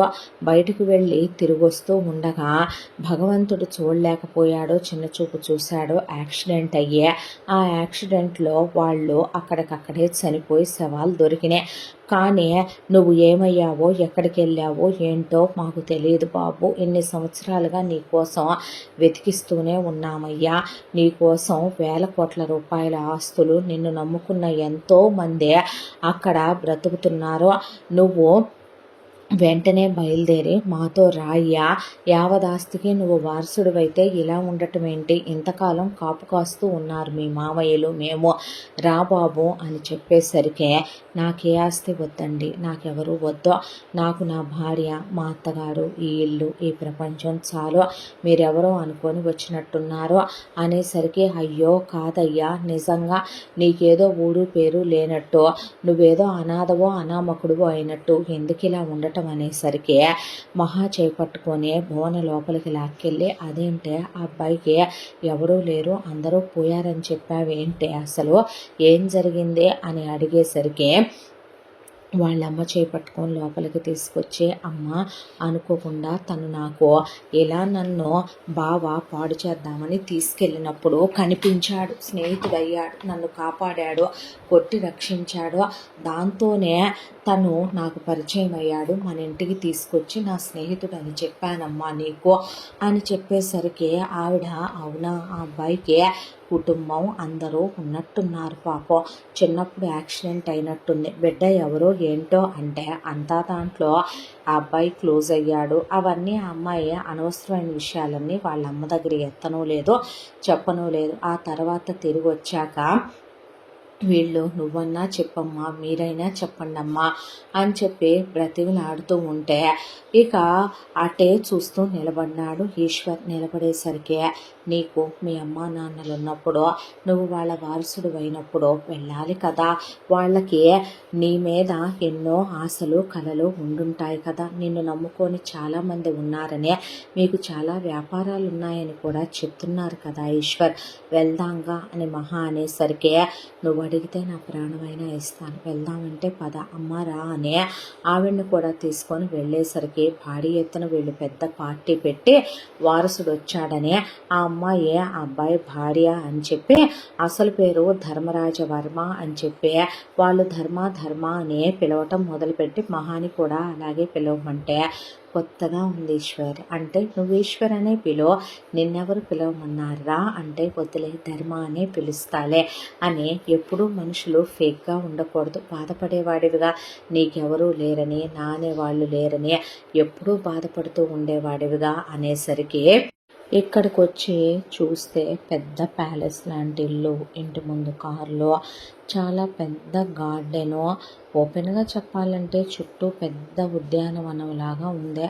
దానికి తోడు ఇంటి నిండా పనివాళ్ళు, ఒకవైపున ఇంట్లో పెట్టి ఉన్న వాళ్ళ అమ్మ నాన్న నానమ్మ తాతయ్య ఫోటోలు, వెలుగుతున్న దీపాలు, దానికి తోడు ఇల్లంతా చూడమనమని తిప్పి చూపించారు. ఈ అమ్మాయి అంతగా గమనించలేదు, కానీ ఈశ్వర్ మాత్రం వెళ్ళి అలా లోపల ఉన్నాయి అన్నీ కూడా తీసి చూశాడు. అక్కడ ఒకప్పుడు రాజుల ఖడ్గాలు, దానితో పాటు పాతకాలం నాటి వాళ్ళ ఇళ్లల్లో తరతరాల కాలంగా ఉన్నటువంటి వాళ్ళ పూర్వీకులవే చిత్రపటాలు, వాటితో పాటు అక్కడ ఉన్న ఫోటోల్లో భార్యలకు విలువ గౌరవాలు ఇస్తూ భార్యలకి కిరీటం పెట్టి పక్కనే భర్త కత్తి పట్టుకొని నిలబడి ఉన్న ఫోటోలు, ఆ పక్కనే ఒక పెద్ద బాక్స్ ఉంటే అది ఓపెన్ చేస్తే అందులో చాలా విలువైన రత్నాలు పొదిగి ఉన్నటువంటి అక్కడ ఉన్న ఆడవాళ్ళ తల మీద పెట్టిన కిరీటం పెట్టింది. ఇలా ఇల్లంతా తిరిగి చూస్తూ వీళ్ళు హ్యాపీగా ఉంటే వాళ్ళు వీళ్ళతో ప్రేమగా ఉంటూ ప్రేమగా పలకరిస్తూ బాగుండేవాళ్ళు. ఇలా రోజులు గడిచిపోతూ ఉండగా ఒక రోజున లాయర్ వచ్చాడు. లాయర్ వచ్చిన తర్వాత వచ్చాడా ధర్మరాజు వర్మ గారు అనేసరికి అలా చూశాడు. అంత చిన్నబ్బాయి అయినా అంత విలువ గౌరవాలు ఇచ్చి మాట్లాడుతున్నారంటే వాళ్ళదే కుల గౌరవాలు ఉన్నటువంటి ఫ్యామిలీ అనే, వాళ్ళకంటూ ఒక విలువ గౌరవం సంస్కారం అన్నీ ఉన్నాయనే చెప్పకనే చెప్పినట్టుగా అర్థమైంది ఆ లాయర్ గారి పిలుపుల. ఆ వచ్చిన ఆయన అబ్బాయిని వెంట పెట్టుకొని వెళ్ళి అన్నీ చూపించాలమ్మా అని చెప్పేసరికి అలాగేనండి అన్నారు వీళ్ళు. ఆ తర్వాత అబ్బాయి భార్య అమ్మాయి అంటే అవును అనేసరికి ఇక వీళ్ళని వెంట పెట్టుకొని తీసుకెళ్ళి వాళ్ళకున్న ఫ్యాక్టరీలు, వాళ్ళకున్న బిజినెస్లో, వాళ్ళకున్న స్టార్ హోటల్స్, వాళ్ళకున్న పెద్ద పెద్ద మాల్స్, అలాగే వాళ్ళకున్న పొలాలు, వాళ్ళకున్న ఇళ్ళు, వాళ్ళకున్న స్థలాలు మొత్తం చూపించుకొచ్చాడు లాయర్ గారు. అలాగే బ్యాంకులో నిలవ ఉన్న కొన్ని వందల కోట్ల రూపాయల క్యాష్, దాంతోపాటు విలువైనటువంటి తరతరాల కాలంగా వస్తున్న వెండి, బంగారు, వజ్రాలతో కూడిన నగలు అన్నీ ఉన్నాయి. ఆ తర్వాత ఫ్యాక్టరీలో ఉన్న వాళ్ళందరికీ అతన్ని పరిచయం చేశారు. భారీ ఎత్తున భోజనాలు అవి పెట్టి ఫ్యాక్టరీలో ఉన్న వాళ్ళందరికీ కూడా బోనస్సులు ప్రకటించి వారసుడు తిరిగి వచ్చాడని చెప్పి అనౌన్స్ ఇచ్చుకున్నారు.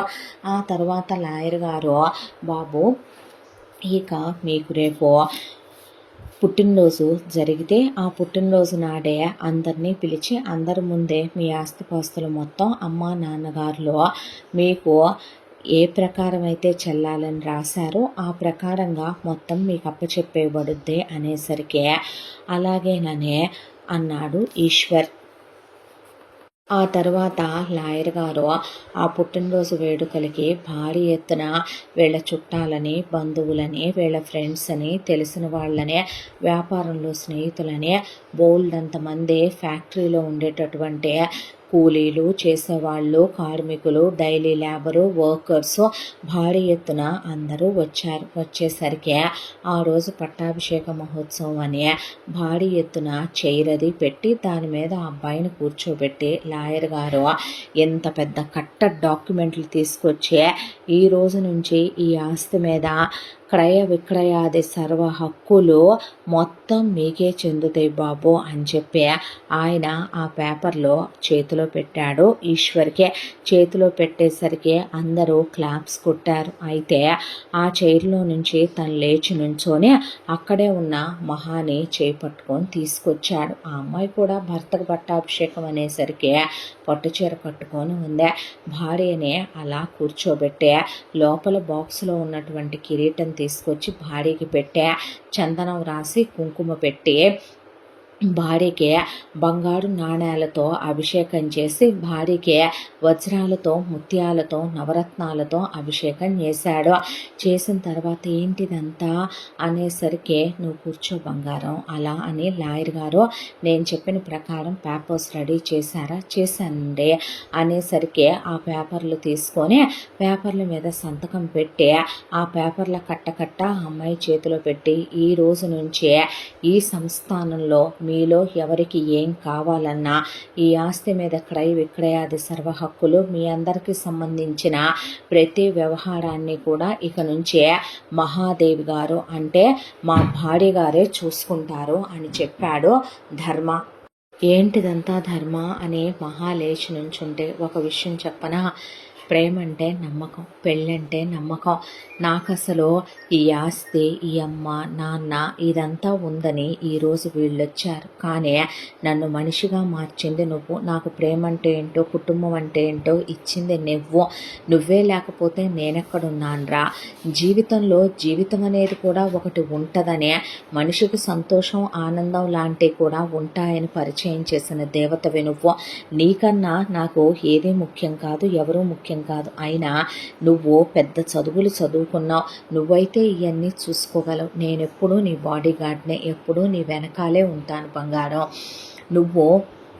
నేను ఎప్పుడూ కలిసే ఉంటాం, మన ఇద్దరం వేరు వేరేం కాదు కదరా. అలాంటప్పుడు ఎవరి పేరు మీద ఉంటే ఏమైంది, ఇది నేను నీకు ఇస్తున్న విలువ, నీకు ఇస్తున్న గౌరవం. నాకైనా సరే ఇక నుంచి నువ్వు ఆజ్ఞాపించాలి, నాకైనా సరే ఇక నుంచి నువ్వు ఇది ఇలా చెయ్యాలని చెప్పాలి అని ఆ అమ్మాయి కాళ్ళు బంగారు పళ్ళెంలో పెట్టి అలా ఆ అమ్మాయి కాళ్ళు పన్నీటితో కడిగి పాలతో కడిగి కాళ్ళ మీద పువ్వులు పోసే, నా దేవతకి నేనిస్తున్న సర్వ హక్కులు ఇవే. ఏ భర్త అయినా భార్యనే తన కింద బానిసని చేసుకోవాలనుకుంటాడు, తన వెనక నడవాలనుకుంటాడు, తనకన్నా ఒక అడుగు తగ్గుండాలనుకుంటాడు. కానీ నీలాంటి ప్రేమమూర్తి, నీలాంటి ప్రేమ దేవత జీవితంలోకి రావటమే ఒక వరం, ఒక అదృష్టం. నువ్వు నాకు దక్కటం ఏ జన్మలోనో నేను చేసుకున్న పుణ్యం. అలాంటిదే నాకు ఈ ఆస్తులన్నీ ఏం చేసుకుంటానరా నేను, నాకు నువ్వు ఉంటే చాలు, నా ప్రపంచం, నా సర్వస్వం, నా లోకమే నువ్వురా అనేసిన తర్వాత ఆ అమ్మాయి కళ్ళల్లోంచి నీళ్ళు. అత్తగారు కూడా అలా నిలబడిపోయిందే, కౌగిలించుకొని బావుడుమని వెక్కిళ్ళు వెక్కిళ్ళు పెట్టి ఏడ్చిందే. చిన్నప్పుడే తండ్రి ప్రేమకి దూరమయ్యాననే తర్వాత చుట్టాలు బంధువులు అందరూ తప్పుగానే చూసి తప్పుగానే అనుకున్నారే మా గురించి, అనాథలమైపోయాం, మగతోడు లేదు, నా అనేవాడు లేడు, అందరికీ చులకనైపోతారా ఒక మగాడి తోడు లేకపోతే, ఆడవాళ్ళు అంత బలహీనులా అని బాధపడ్డాను. అలాంటిది నీలాంటి భర్తని దేవుడిస్తాడని కల్లో కూడా ఊహించలేదని ఆ అమ్మాయి ఏడ్చి కన్నీళ్లు పెట్టుకుంటే కన్నీళ్లు తుడిచి భార్యని దగ్గరికి తీసుకునే, ఈ రోజు నుంచి దేనికి సంబంధించిన నిర్ణయమైనా నాకు చెప్పకుండానే నువ్వు తీసుకోవచ్చు, నీకు నచ్చినట్టుగా నువ్వు ఏదైనా అమలు చేయొచ్చని ఆ అమ్మాయికి చెప్పాడు. ఆ తర్వాత వీళ్ళు చాలా హ్యాపీగా కాపురం చేసుకుంటూ క్లోజ్గా ఉంటూ ఆ అమ్మాయి ఒకవైపున చాలా మార్పులు చేర్పులు చేసి ఎన్నో దేవాలయాలు బాగు చేయించి పోయిన అత్త మామ బామ్మ తాతయ్య తరపున పెద్ద ఫౌండేషన్ పెట్టి అలా ఎన్నో మంచి కార్యాలు చేసుకుంటూ వస్తూ ఉండగా ఒక రోజున ధర్మ వాళ్ళ తాతయ్యకి హెల్త్ బాగాలేదు, కళ్ళు తిరిగి పడిపోయాడు అని హాస్పిటల్కి తీసుకెళ్లేసరికి డాక్టర్లు అతనికి స్పృహ రావాలంటే ఒక 24 గంటలు పట్టుద్ది అని చెప్పేసరికి అక్కడే ఉన్న వీళ్ళ అమ్మమ్మ వీళ్ళ మేనమామ భార్యలు పదమ్మ మనం ఉండే ఏం చేస్తాం ఆడవాళ్ళం అని చెప్పి వీళ్ళమ్మను కూడా పదమనమని తీసుకొని బయలుదేరబోతుంటే పెళ్ళానికి కాళ్ళు కందితేనే చూసుకోలేడు తను, పెళ్ళానికి చిన్న దెబ్బ తగిలితేనే తట్టుకోలేడు తను, మెట్ల మీద దిగుతుంటే అరికాళ్ళు కందిపోతాయేమో అని బాధపడతాడు తను. అలాంటిది తన భార్య హాస్పిటల్లో ఉంటే ఉన్నాడు, పోతే పోయాడు ముసలాయన. తనకేమైనా చిన్నప్పటి నుంచి వీళ్ళందరూ అటాచా పోనీ, లేదా తను చాలా ప్రాక్టికల్ పర్సన్, వాయిస్ అయిపోయిన మనుషులు పోకెక్కడికి పోతారు అని చెప్పి లైఫ్ తీసుకొని వదిలేస్తాడు తను. అలాంటి పట్టించుకోడు. నువ్వు వెళ్ళి బంగారం, ఆంటీకి మీరు కూడా వెళ్ళండి, ట్యాబ్లెట్స్ అవి వేసుకోవాలి కదా, నువ్వు వచ్చేస్తావులే మగాళ్ళం ఉన్నాగా అని చెప్పిన తర్వాత సరేనని ఆ అమ్మాయిని కారెక్కించి పంపాడు. ఆ తర్వాత కాసేపటికి అక్కడ ఉన్న మగాళ్ళంతా మాకు ఏంటో నీరసంగా ఉందయ్యా, మనసేం బాగాలేదు, నువ్వు ఉండి చూసుకో తాతయ్యనని చెప్పి వీళ్ళ మామయ్యలిద్దరు వీళ్ళ మామయ్యల కొడుకులు కూడా ఆ తర్వాత బయలుదేరి ఇంటికి వచ్చేసారు. ఆ తర్వాత ఆ రోజంతా అలా గడిచిపోయింది. నెక్స్ట్ డే మార్నింగ్కి ముసలాయన లేచాడు, కోలుకున్నాడు అనే అక్కడ ఉన్న డాక్టర్స్ నర్సులు చెప్పిన తర్వాత ఇక ఇంటికి బయలుదేరి వెళ్దాము అని అనుకుంటూ ఉండగా ఒక ఫోన్ వచ్చింది ధర్మకే. ఏంటా అని ఫోన్ లిఫ్ట్ చేస్తే ఇంట్లో ఉన్న నీ భార్య కనిపించట్లేదు ఏంటి అనేసరికి అవును తను ఎక్కడికి వెళ్ళిందో ఏంటో కనిపించట్లేదు, మీ అత్తగారు మాత్రం బ్యాక్ యార్డ్లో తల పడిపోయి ఉందే, డాక్టర్ని పిలిపించి చూపించాము అనేసరికి ఉడుకుల పరుగుల మీద ఇంటికి వెళ్ళాడు. ఒకవైపున భార్య రూమ్ అంతా వెతికాడు. భార్య ఫోన్ కానీ ఆనవాళ్ళు కానీ అక్కడ ఏమీ తీసుకెళ్ళినట్టు కనపట్టల్లా, ఫోన్ అక్కడే పడేసి ఉందే. ఒకవైపున వార్డ్రోబ్ అంతా చూశాడు. తన గన్ను భార్య ఇది ఎప్పటికీ వాడాల్సిన అవసరం నీకు రాకూడదు, నువ్వెప్పటికీ ఎవరిని నీ చేతుల మీదుగా నువ్వు చంపకూడదు అంటే అది నా ఫస్ట్ గర్ల్ ఫ్రెండే అంటే పడేయట్లేదులే మన ఇద్దరిని కలిపింది ఇదే అని దాస్తున్నానని అక్కడ పెట్టిన గన్ను కనిపించింది. దాన్ని తీసుకొని అలా ప్యాంట్లో పెట్టుకొని పరిగెత్తుకుంటూ అత్తగారి దగ్గరికి వెళ్ళేసరికి జస్ట్ ఆవిడ కట్టుకట్టుంటే లేపి హాస్పిటల్కి తీసుకెళ్తే ఆవిడ కండిషను ఏమీ బాగాలేదని ఆవిడ నార్మల్ అవ్వటానికి టైం పట్టుద్దని, మానసిక స్థితి దెబ్బతిందని డాక్టర్లు చెప్పేసరికి హాస్పిటల్లో ఆవిడ దగ్గరికి వెళ్ళి కూర్చొని పట్టుకొని ఏడ్చాడు. ఆవిడ చూస్తే పిచ్చి చూపులు చూస్తోంది. తనకి అక్కడ వాళ్ళ అమ్మమ్మ, వాళ్ళ అత్తయ్యలు ఎవరో ఒకళ్ళు వాళ్ళ అత్తగారి దగ్గర ఉండటంతో ముందు వెంటనే బయలుదేరి కొంతమంది మనుషుల్ని పెట్టి పిచ్చోళ్ళలాగా వెతికిస్తూ పోలీస్ కంప్లైంట్లు ఇచ్చే, మరొక వైపున టీవీల్లో పేపర్లో యాడ్లు ఇస్తూ పిచ్చోడు వెతికినట్లు భార్య కోసం వెతకటం మొదలుపెట్టాడు. ఇలా ఒక వారం గడిచిన తర్వాత అత్తగారిని తీసుకొచ్చి ఇంట్లోనే ఒక గదిలో పెట్టారు. ఒక గదిలో పెట్టిన తరువాత ఆవిడ దగ్గర వెళ్ళి కాసేపు మాట్లాడదామని, ఆవిడతో కాసేపు అలా తన బాధని చెప్పుకుందామంటే ఎప్పుడూ ఆడవాళ్ళు ఎవరో ఒకళ్ళు ఉంటున్నారో, సరే ఉంటున్నారు కదా అనే దాంతో తను అలా పొద్దుననగా వెళుతున్నాడు. రాత్రి వరకు భార్య కోసం వెతుకుతున్నాడు. ఇలా నెల రోజుల కాలం అలా గడిచిపోయింది. ఒక రోజున వీళ్ళమ్మమ్మ మెట్లు దిగుతూ జారి పడిపోయింది. ఇక ఇది ఇలా ఉండగా ఒకరోజు అర్ధరాత్రి వరకు భార్య కోసం వెతికి వెతికి వెతికి పిచ్చోళ్ళలాగా రాత్రి 1 గంటకి ఇల్లు చేరుకున్నాడు తను. కింద గదుల్లో మేనమామలు వాళ్ళ భార్యలతో ఫిజికల్గా క్లోజ్ అవుతున్న సౌండ్లో, మేనమామ కొడుకులో ఎవరో అమ్మాయిలతో క్లోజ్ అవుతున్న సౌండ్లో, ఇదంతా నాకు అనవసరం అనుకుంటూ ఉండగా వీళ్ళ అమ్మమ్మ, తాతయ్య వాళ్ళేదో గుసగుసలాడుకుంటూ ముచ్చట్లు చెప్పుకుంటున్నారు. ఈ టైం వరకు పడుకోలేదేంటి అని చెప్పి ఏ బాధ అయినా తన బాధ తనదే. తన బాధలో ఎవరు ఎప్పుడో షేర్ తీసుకోవాలని తను అనుకోడు. దాంతోనే తను అలా పైకి డేలాగా మెట్లెక్కుతూ ఉండగా చేయి పట్టుకొని ఒక్కలాగు లోపలికి లాగింది అత్తగారు.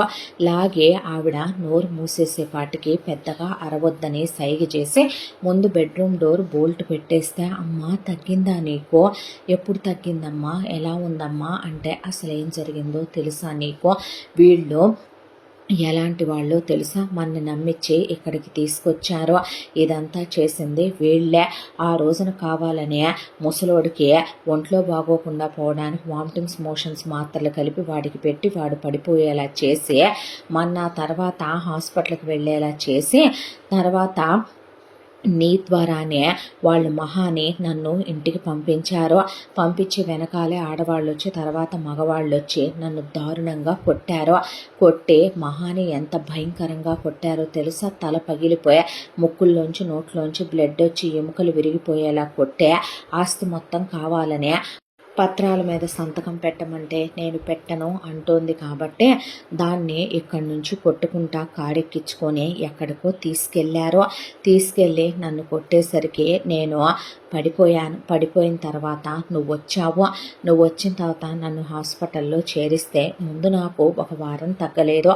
ఆ తర్వాత నాకు తగ్గి నేను నీకు నిజాలు చెప్తానేమోనని చెప్పి వీళ్ళు నీ కూతురు బ్రతికే ఉంది, నీ కూతురు పోయిందనుకుంటున్నావు కావాలా?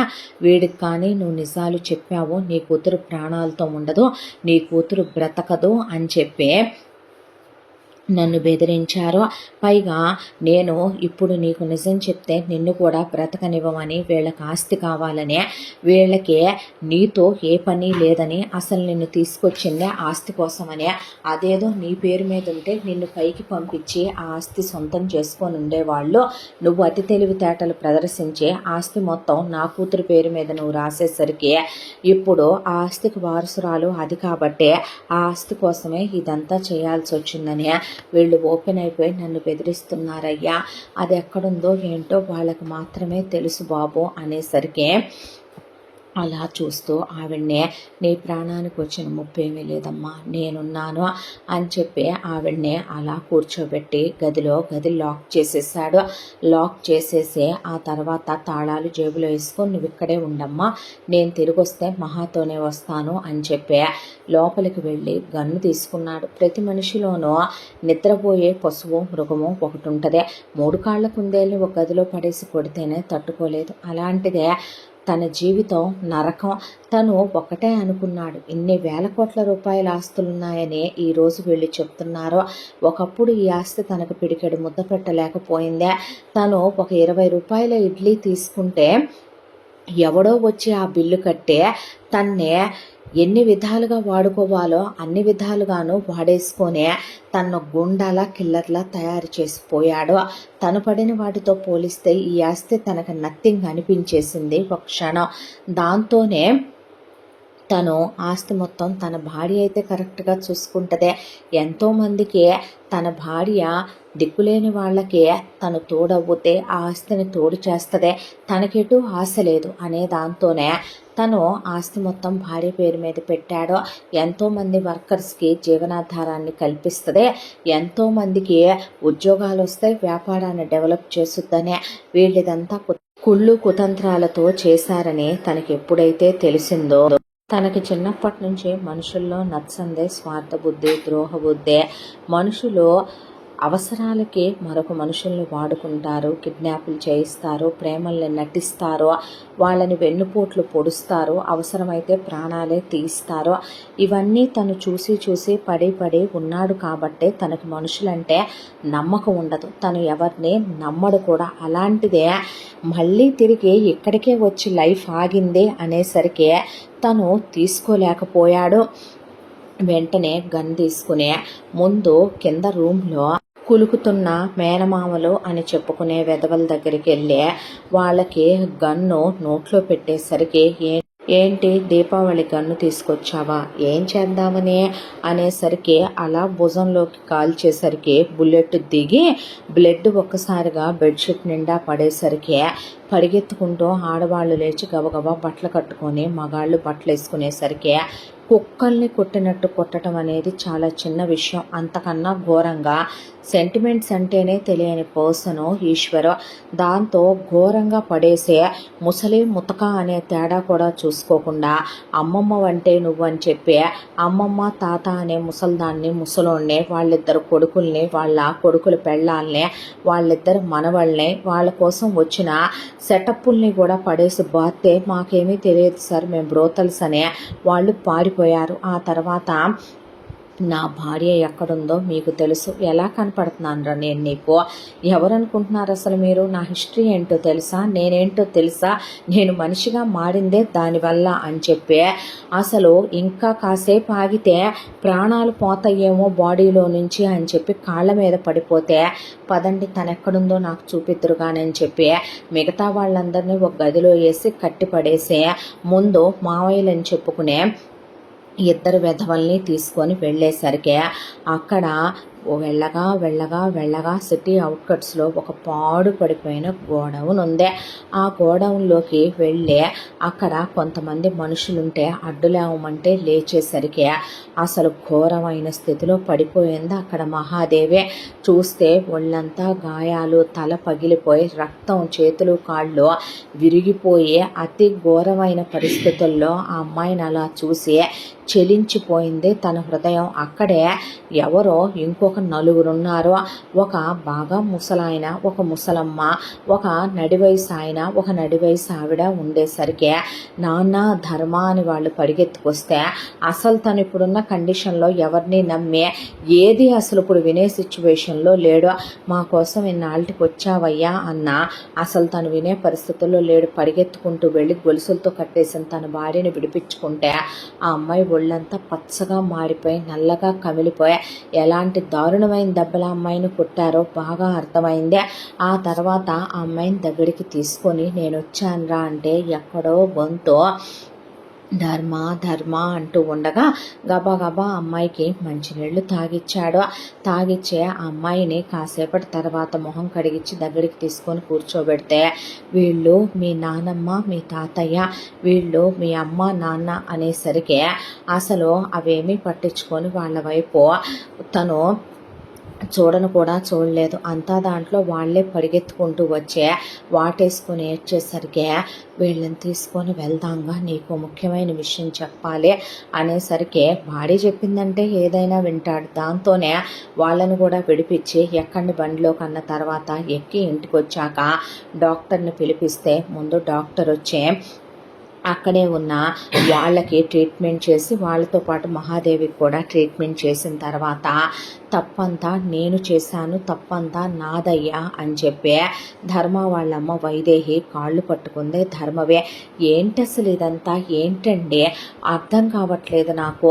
తల్లిదండ్రులు అయ్యుండి మీరేంటో, నానమ్మ తాతయ్యలేంటో, అమ్మమ్మ తాతయ్యలేంటో, అసలు ఈ ఫ్యామిలీ ఏంటో, వీళ్ళకన్నా అనకూడదులే కానీ బ్రోతల్స్ కూడా ఒక నీతి నియమాలు పాటిస్తారేమో, అసలు ఎంత ఘోరమైనటువంటి బజారు ఫ్యామిలీ ఏంటో నాకు అర్థం కావట్లేదు అనేసరికి జరిగిన విషయం నేను చెప్తాను నాన్న అనే ఆనందవర్మ చెప్పుకురావటం మొదలుపెట్టాడు. నాన్నగారి పేరు జయదేవ్ వర్మ, అమ్మ పేరు మానసాదేవి. ఒక్కగానొక్క కొడుకుని నేను, కోట్ల రూపాయల ఆస్తికి వారసుని, అబ్రాడ్ వెళ్ళి చదువుకొని వచ్చాను. బోల్డ్ అన్ని వ్యాపారాలున్నాయి మనవే. నేను ఒక రోజున అలా మన సంస్థానంలో తిరుగుతూ ఉండగా, నేను మీ అమ్మ బిందెతో నీళ్లు తీసుకొని వస్తూ ఉండగా కార్ ట్రబుల్ ఇచ్చింది అనే దాంతో మీ అమ్మ నీళ్ళు అడిగాను. చూడగానే వైదేహి నాకు చాలా నచ్చింది. దాంతో వివరాలు కనుక్కుని ఆ తర్వాత ఇంటికి వచ్చి తాతయ్య నానమ్మకి చెప్పాను.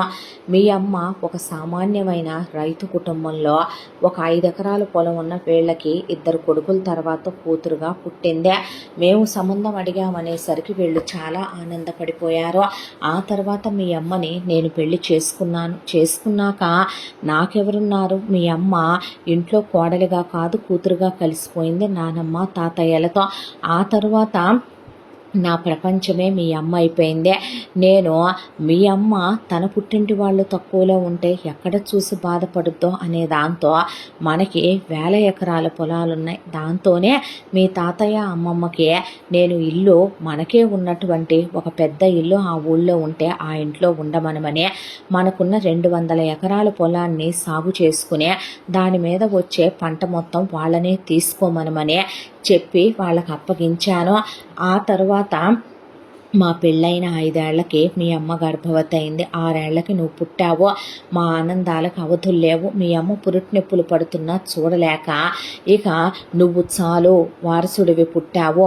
మీ అమ్మ అలా పురుటినొప్పులు పడుతున్నా కూడా నాకు బాధ ఆవేదనే అనిపించింది.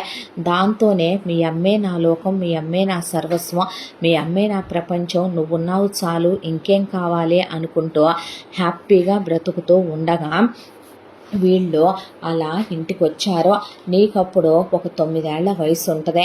వచ్చి మీతోనే ఉంటామని, మీ దగ్గరే ఉంటామని, వేరే ఏమీ మమ్మల్ని ఉంచొద్దని, మేము మీతోనే ఉండాలనుకుంటున్నామని పదే పదే మీ అమ్మ గుర్తొస్తోందని, మనవడుగా నువ్వు గుర్తొస్తున్నావని చెప్పారు. అప్పటికే మీ మావయ్యలకి 2 కొడుకులు పుట్టారు. దాంతో మీ అమ్మ పుట్టింటి వాళ్ళ మీద ఉన్న మమకారంతో నా వైపు జాలిగా చూసిందే.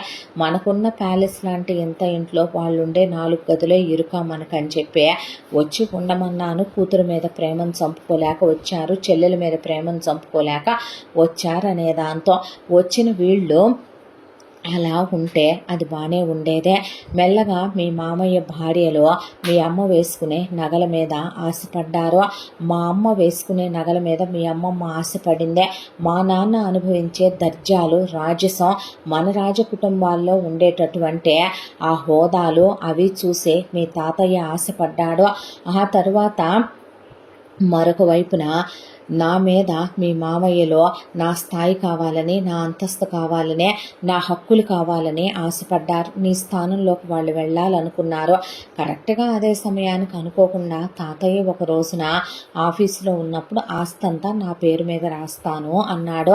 ఆస్తంతా నా పేరు మీద రాస్తానంటే నాకు ఈ ఆస్తి మీద ఆశ లేదు, కోరిక లేదు, నాకు ఆస్తి అక్కర్లేదు. దాంతోనే మీ మనవడికే రాసేయండి నాన్న, నాకెందుకంటే తాతగారు ఆస్తంతా నీ పేరు మీద రాశారు నాన్న.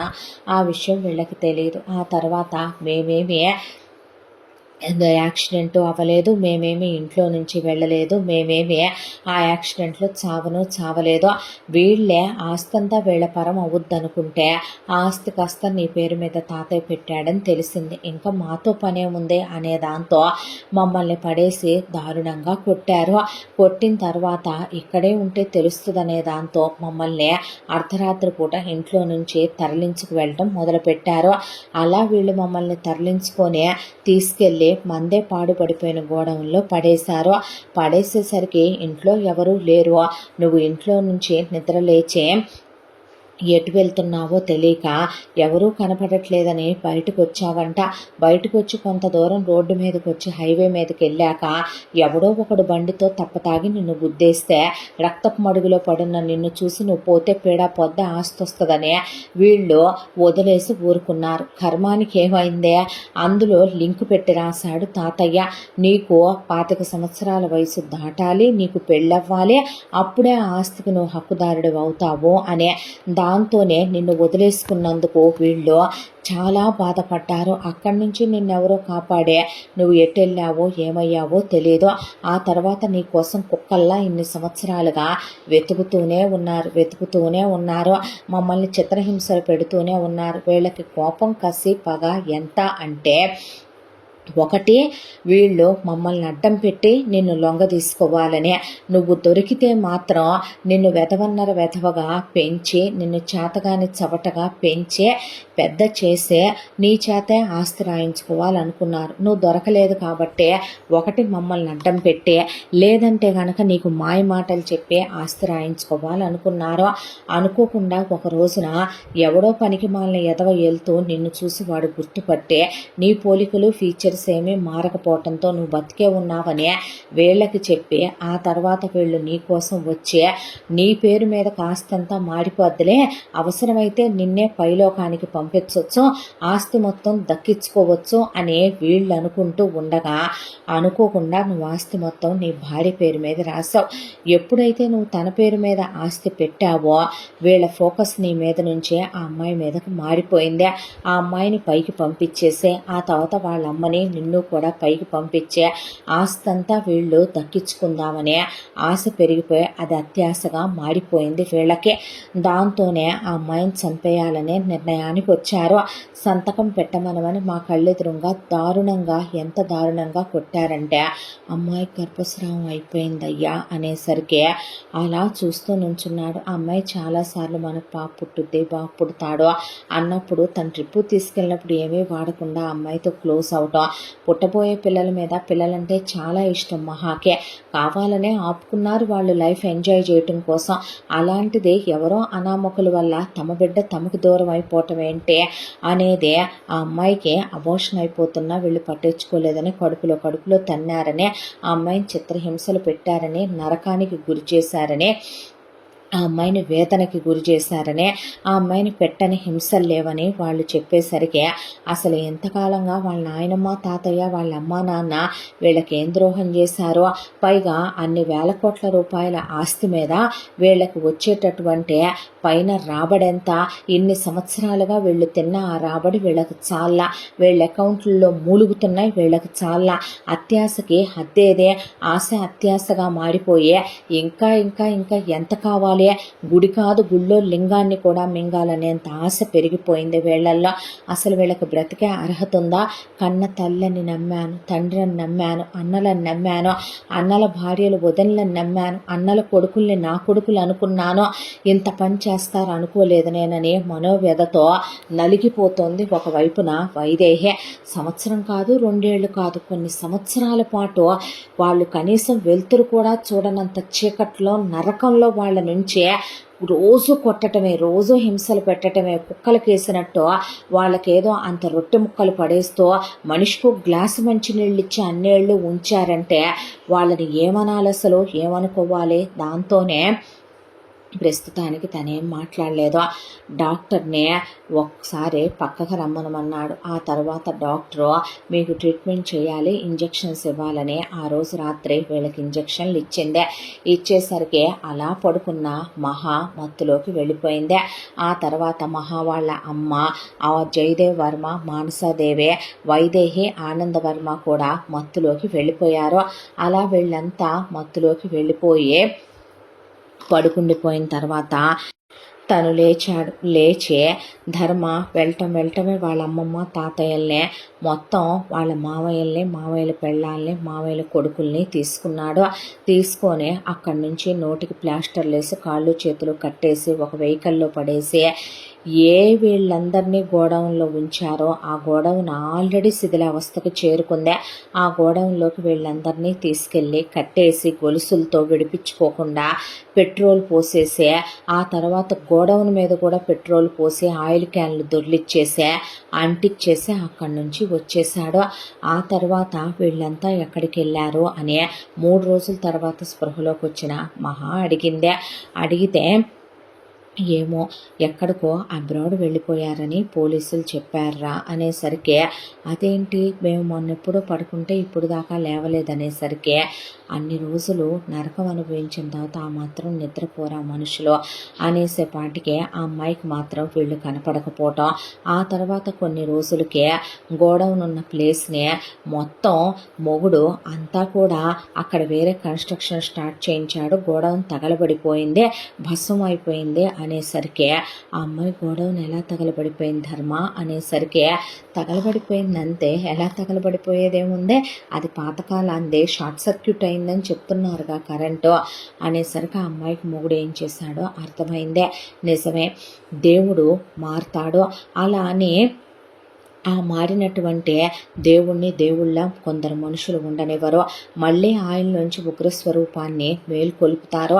తన భర్త ఏదైతే చెయ్యకూడదో అని తను ఎంతకాలంగా దేవుణ్ణి వేడుకుందో, అతని చేతి మీదగా ఒక్క మర్డర్ కూడా జరగలేదన్నప్పుడు తన మనసు చాలా పులకించిపోయింది, చాలా ఆనందపడిపోయింది. అలాంటిదే ఈ రోజున ఎంతమంది పోవటానికే కారణమయ్యేలాగా చేశారు వీళ్ళంతా. చేసిన పాపానికి శిక్ష తప్పదు ఎవరికైనా, అనుభవించని, అది వాళ్ళ రాత, అది వాళ్ళ కర్మ అనుకొని ఆ అమ్మాయి వెళ్ళి దేవుడి కాళ్ళ మీద పడి, నా మొగుడు చేసిన పాపం ఏదైనా నాకే తగలాలి, ఆయనకి మాత్రం ఏది తగలకూడదో, ఆయన నా కోసమే చేశాడు, ఏం చేసినా 1000 ఏళ్ళు చల్లగా ఉండాలి నా భర్తనే. ఆ అమ్మాయి దాన ధర్మాలే చేయటం మొదలుపెట్టిందా, పిల్లల్ని చదివించడం మొదలుపెట్టిందా, ఆ ఫౌండేషన్నే ఇంకా పెంచిందా. ఇలా ఎన్నో మంచి పనులు చేస్తూ ఉండగా, నాకు తెలుసు బంగారం, నేను చేసింది పాపం కాదు, శత్రు సంహారం, రణశేషం, రుణశేషం, రణశేషం, శత్రుశేషం ఉంచకూడదు. అవి ఉంచినా మళ్ళీ మళ్ళీ చిలవలు పలవలుగా పుట్టుకొస్తూనే ఉంటాయి, చాప కింద నీరులా. మొన్నే అంతం చేస్తే తడిగుడ్డలతో గొంతులు కోసే, వావి వరుసలు మర్చిపోయి వెన్నుపోట్లు పొడిచే ఇలాంటి వాళ్ళకి బ్రతికే అర్హత లేదు. దేవుడికి తెలుసు నేను చేసింది తప్పు, పాపం కాదు అనే. ఒకవేళ ఆయన అలాగే అనుకొని ఏదైనా శిక్ష విధించినా ఆ పాపం నాకే తగలాలే, నీకు తగలకూడదు. అయినా నువ్వు ఎన్ని మంచి పనులు చేస్తున్నావుగా, నాకేం కాదులే అనుకునే ఆ తర్వాత ఎప్పట్లాగానే ఆస్తి అమ్మాయి పేరు మీదే ఉందే. వ్యాపారాలు వ్యవహారాలు అన్నీ అమ్మాయే చూసుకోవటం మొదలుపెట్టిందే. ఎంత దాంట్లో తన వాళ్ళని నమ్మినందుకు ఎంతమంది నరకం అనుభవించడానికి కారకురాయాలయ్యానని వైదేహి మగ్గిపోతూ, ఆనందవర్మ గారు పైన వ్యాపార వ్యవహారాలు కొడుకును కూడా తీసుకెళ్ళి నేర్పించాలని డిగ్రీ MBA కొడుకుతో చేయించి, ఆ తర్వాత ధర్మకు కూడా అన్ని వ్యాపార వ్యవహారాలు నేర్పించడం మొదలుపెట్టి చాలా డెవలప్ చేశారు ధర్మనే. ఆ తర్వాత జయదేవ్ వర్మ గారు మానసాదేవి ఇంట్లో భువనతో కలిసి ఉంటూ, వైదేహి పూర్తిగా ఆధ్యాత్మికంగా దేవుళ్ళలోకి వెళ్ళిపోయి, ఆనందవర్మ గారు ఇన్నాళ్ళు దూరమైన కొడుకు ప్రేమను ఇప్పుడు చూసుకుంటూ సంతోషంగా కాలం గడుపుతూ, కొంతకాలానికి మహా మళ్ళీ ప్రెగ్నెంట్ అయిందే. ముందు ఒక బాబు, మళ్ళీ 2 ఏళ్ల గ్యాప్తో ఓ పాప పుట్టారు. చాలని ఆపరేషన్ చేయించేసుకొని పిల్లలతో తన భార్యతో సంతోషంగా ఆనందంగా గడుపుతూ, ఈ కథ ఇలా ఎక్కడో మొదలై మరెక్కడో ఎలాగో పూర్తయిందే, సుఖాంతం అయ్యిందే. ఎంతటితో ఈ కథ సమాప్తం. మళ్ళీ మరొక మంచి కథతో కలుసుకుందాం. తప్పకుండా మన ఛానల్ని లైక్ చేయండి, షేర్ చేయండి, సబ్స్క్రైబ్ చేసి బెల్ ఐకాన్ క్లిక్ చేసి ఆల్ అనే బటన్ ప్రెస్ చేయడం మర్చిపోకండి. ఎంత మంచి కథను మనకు అందించిన కథా రచయిత్రి సాయి లలిత గారు. మరో మంచి కథతో కలుసుకుందాం. Thank you so much.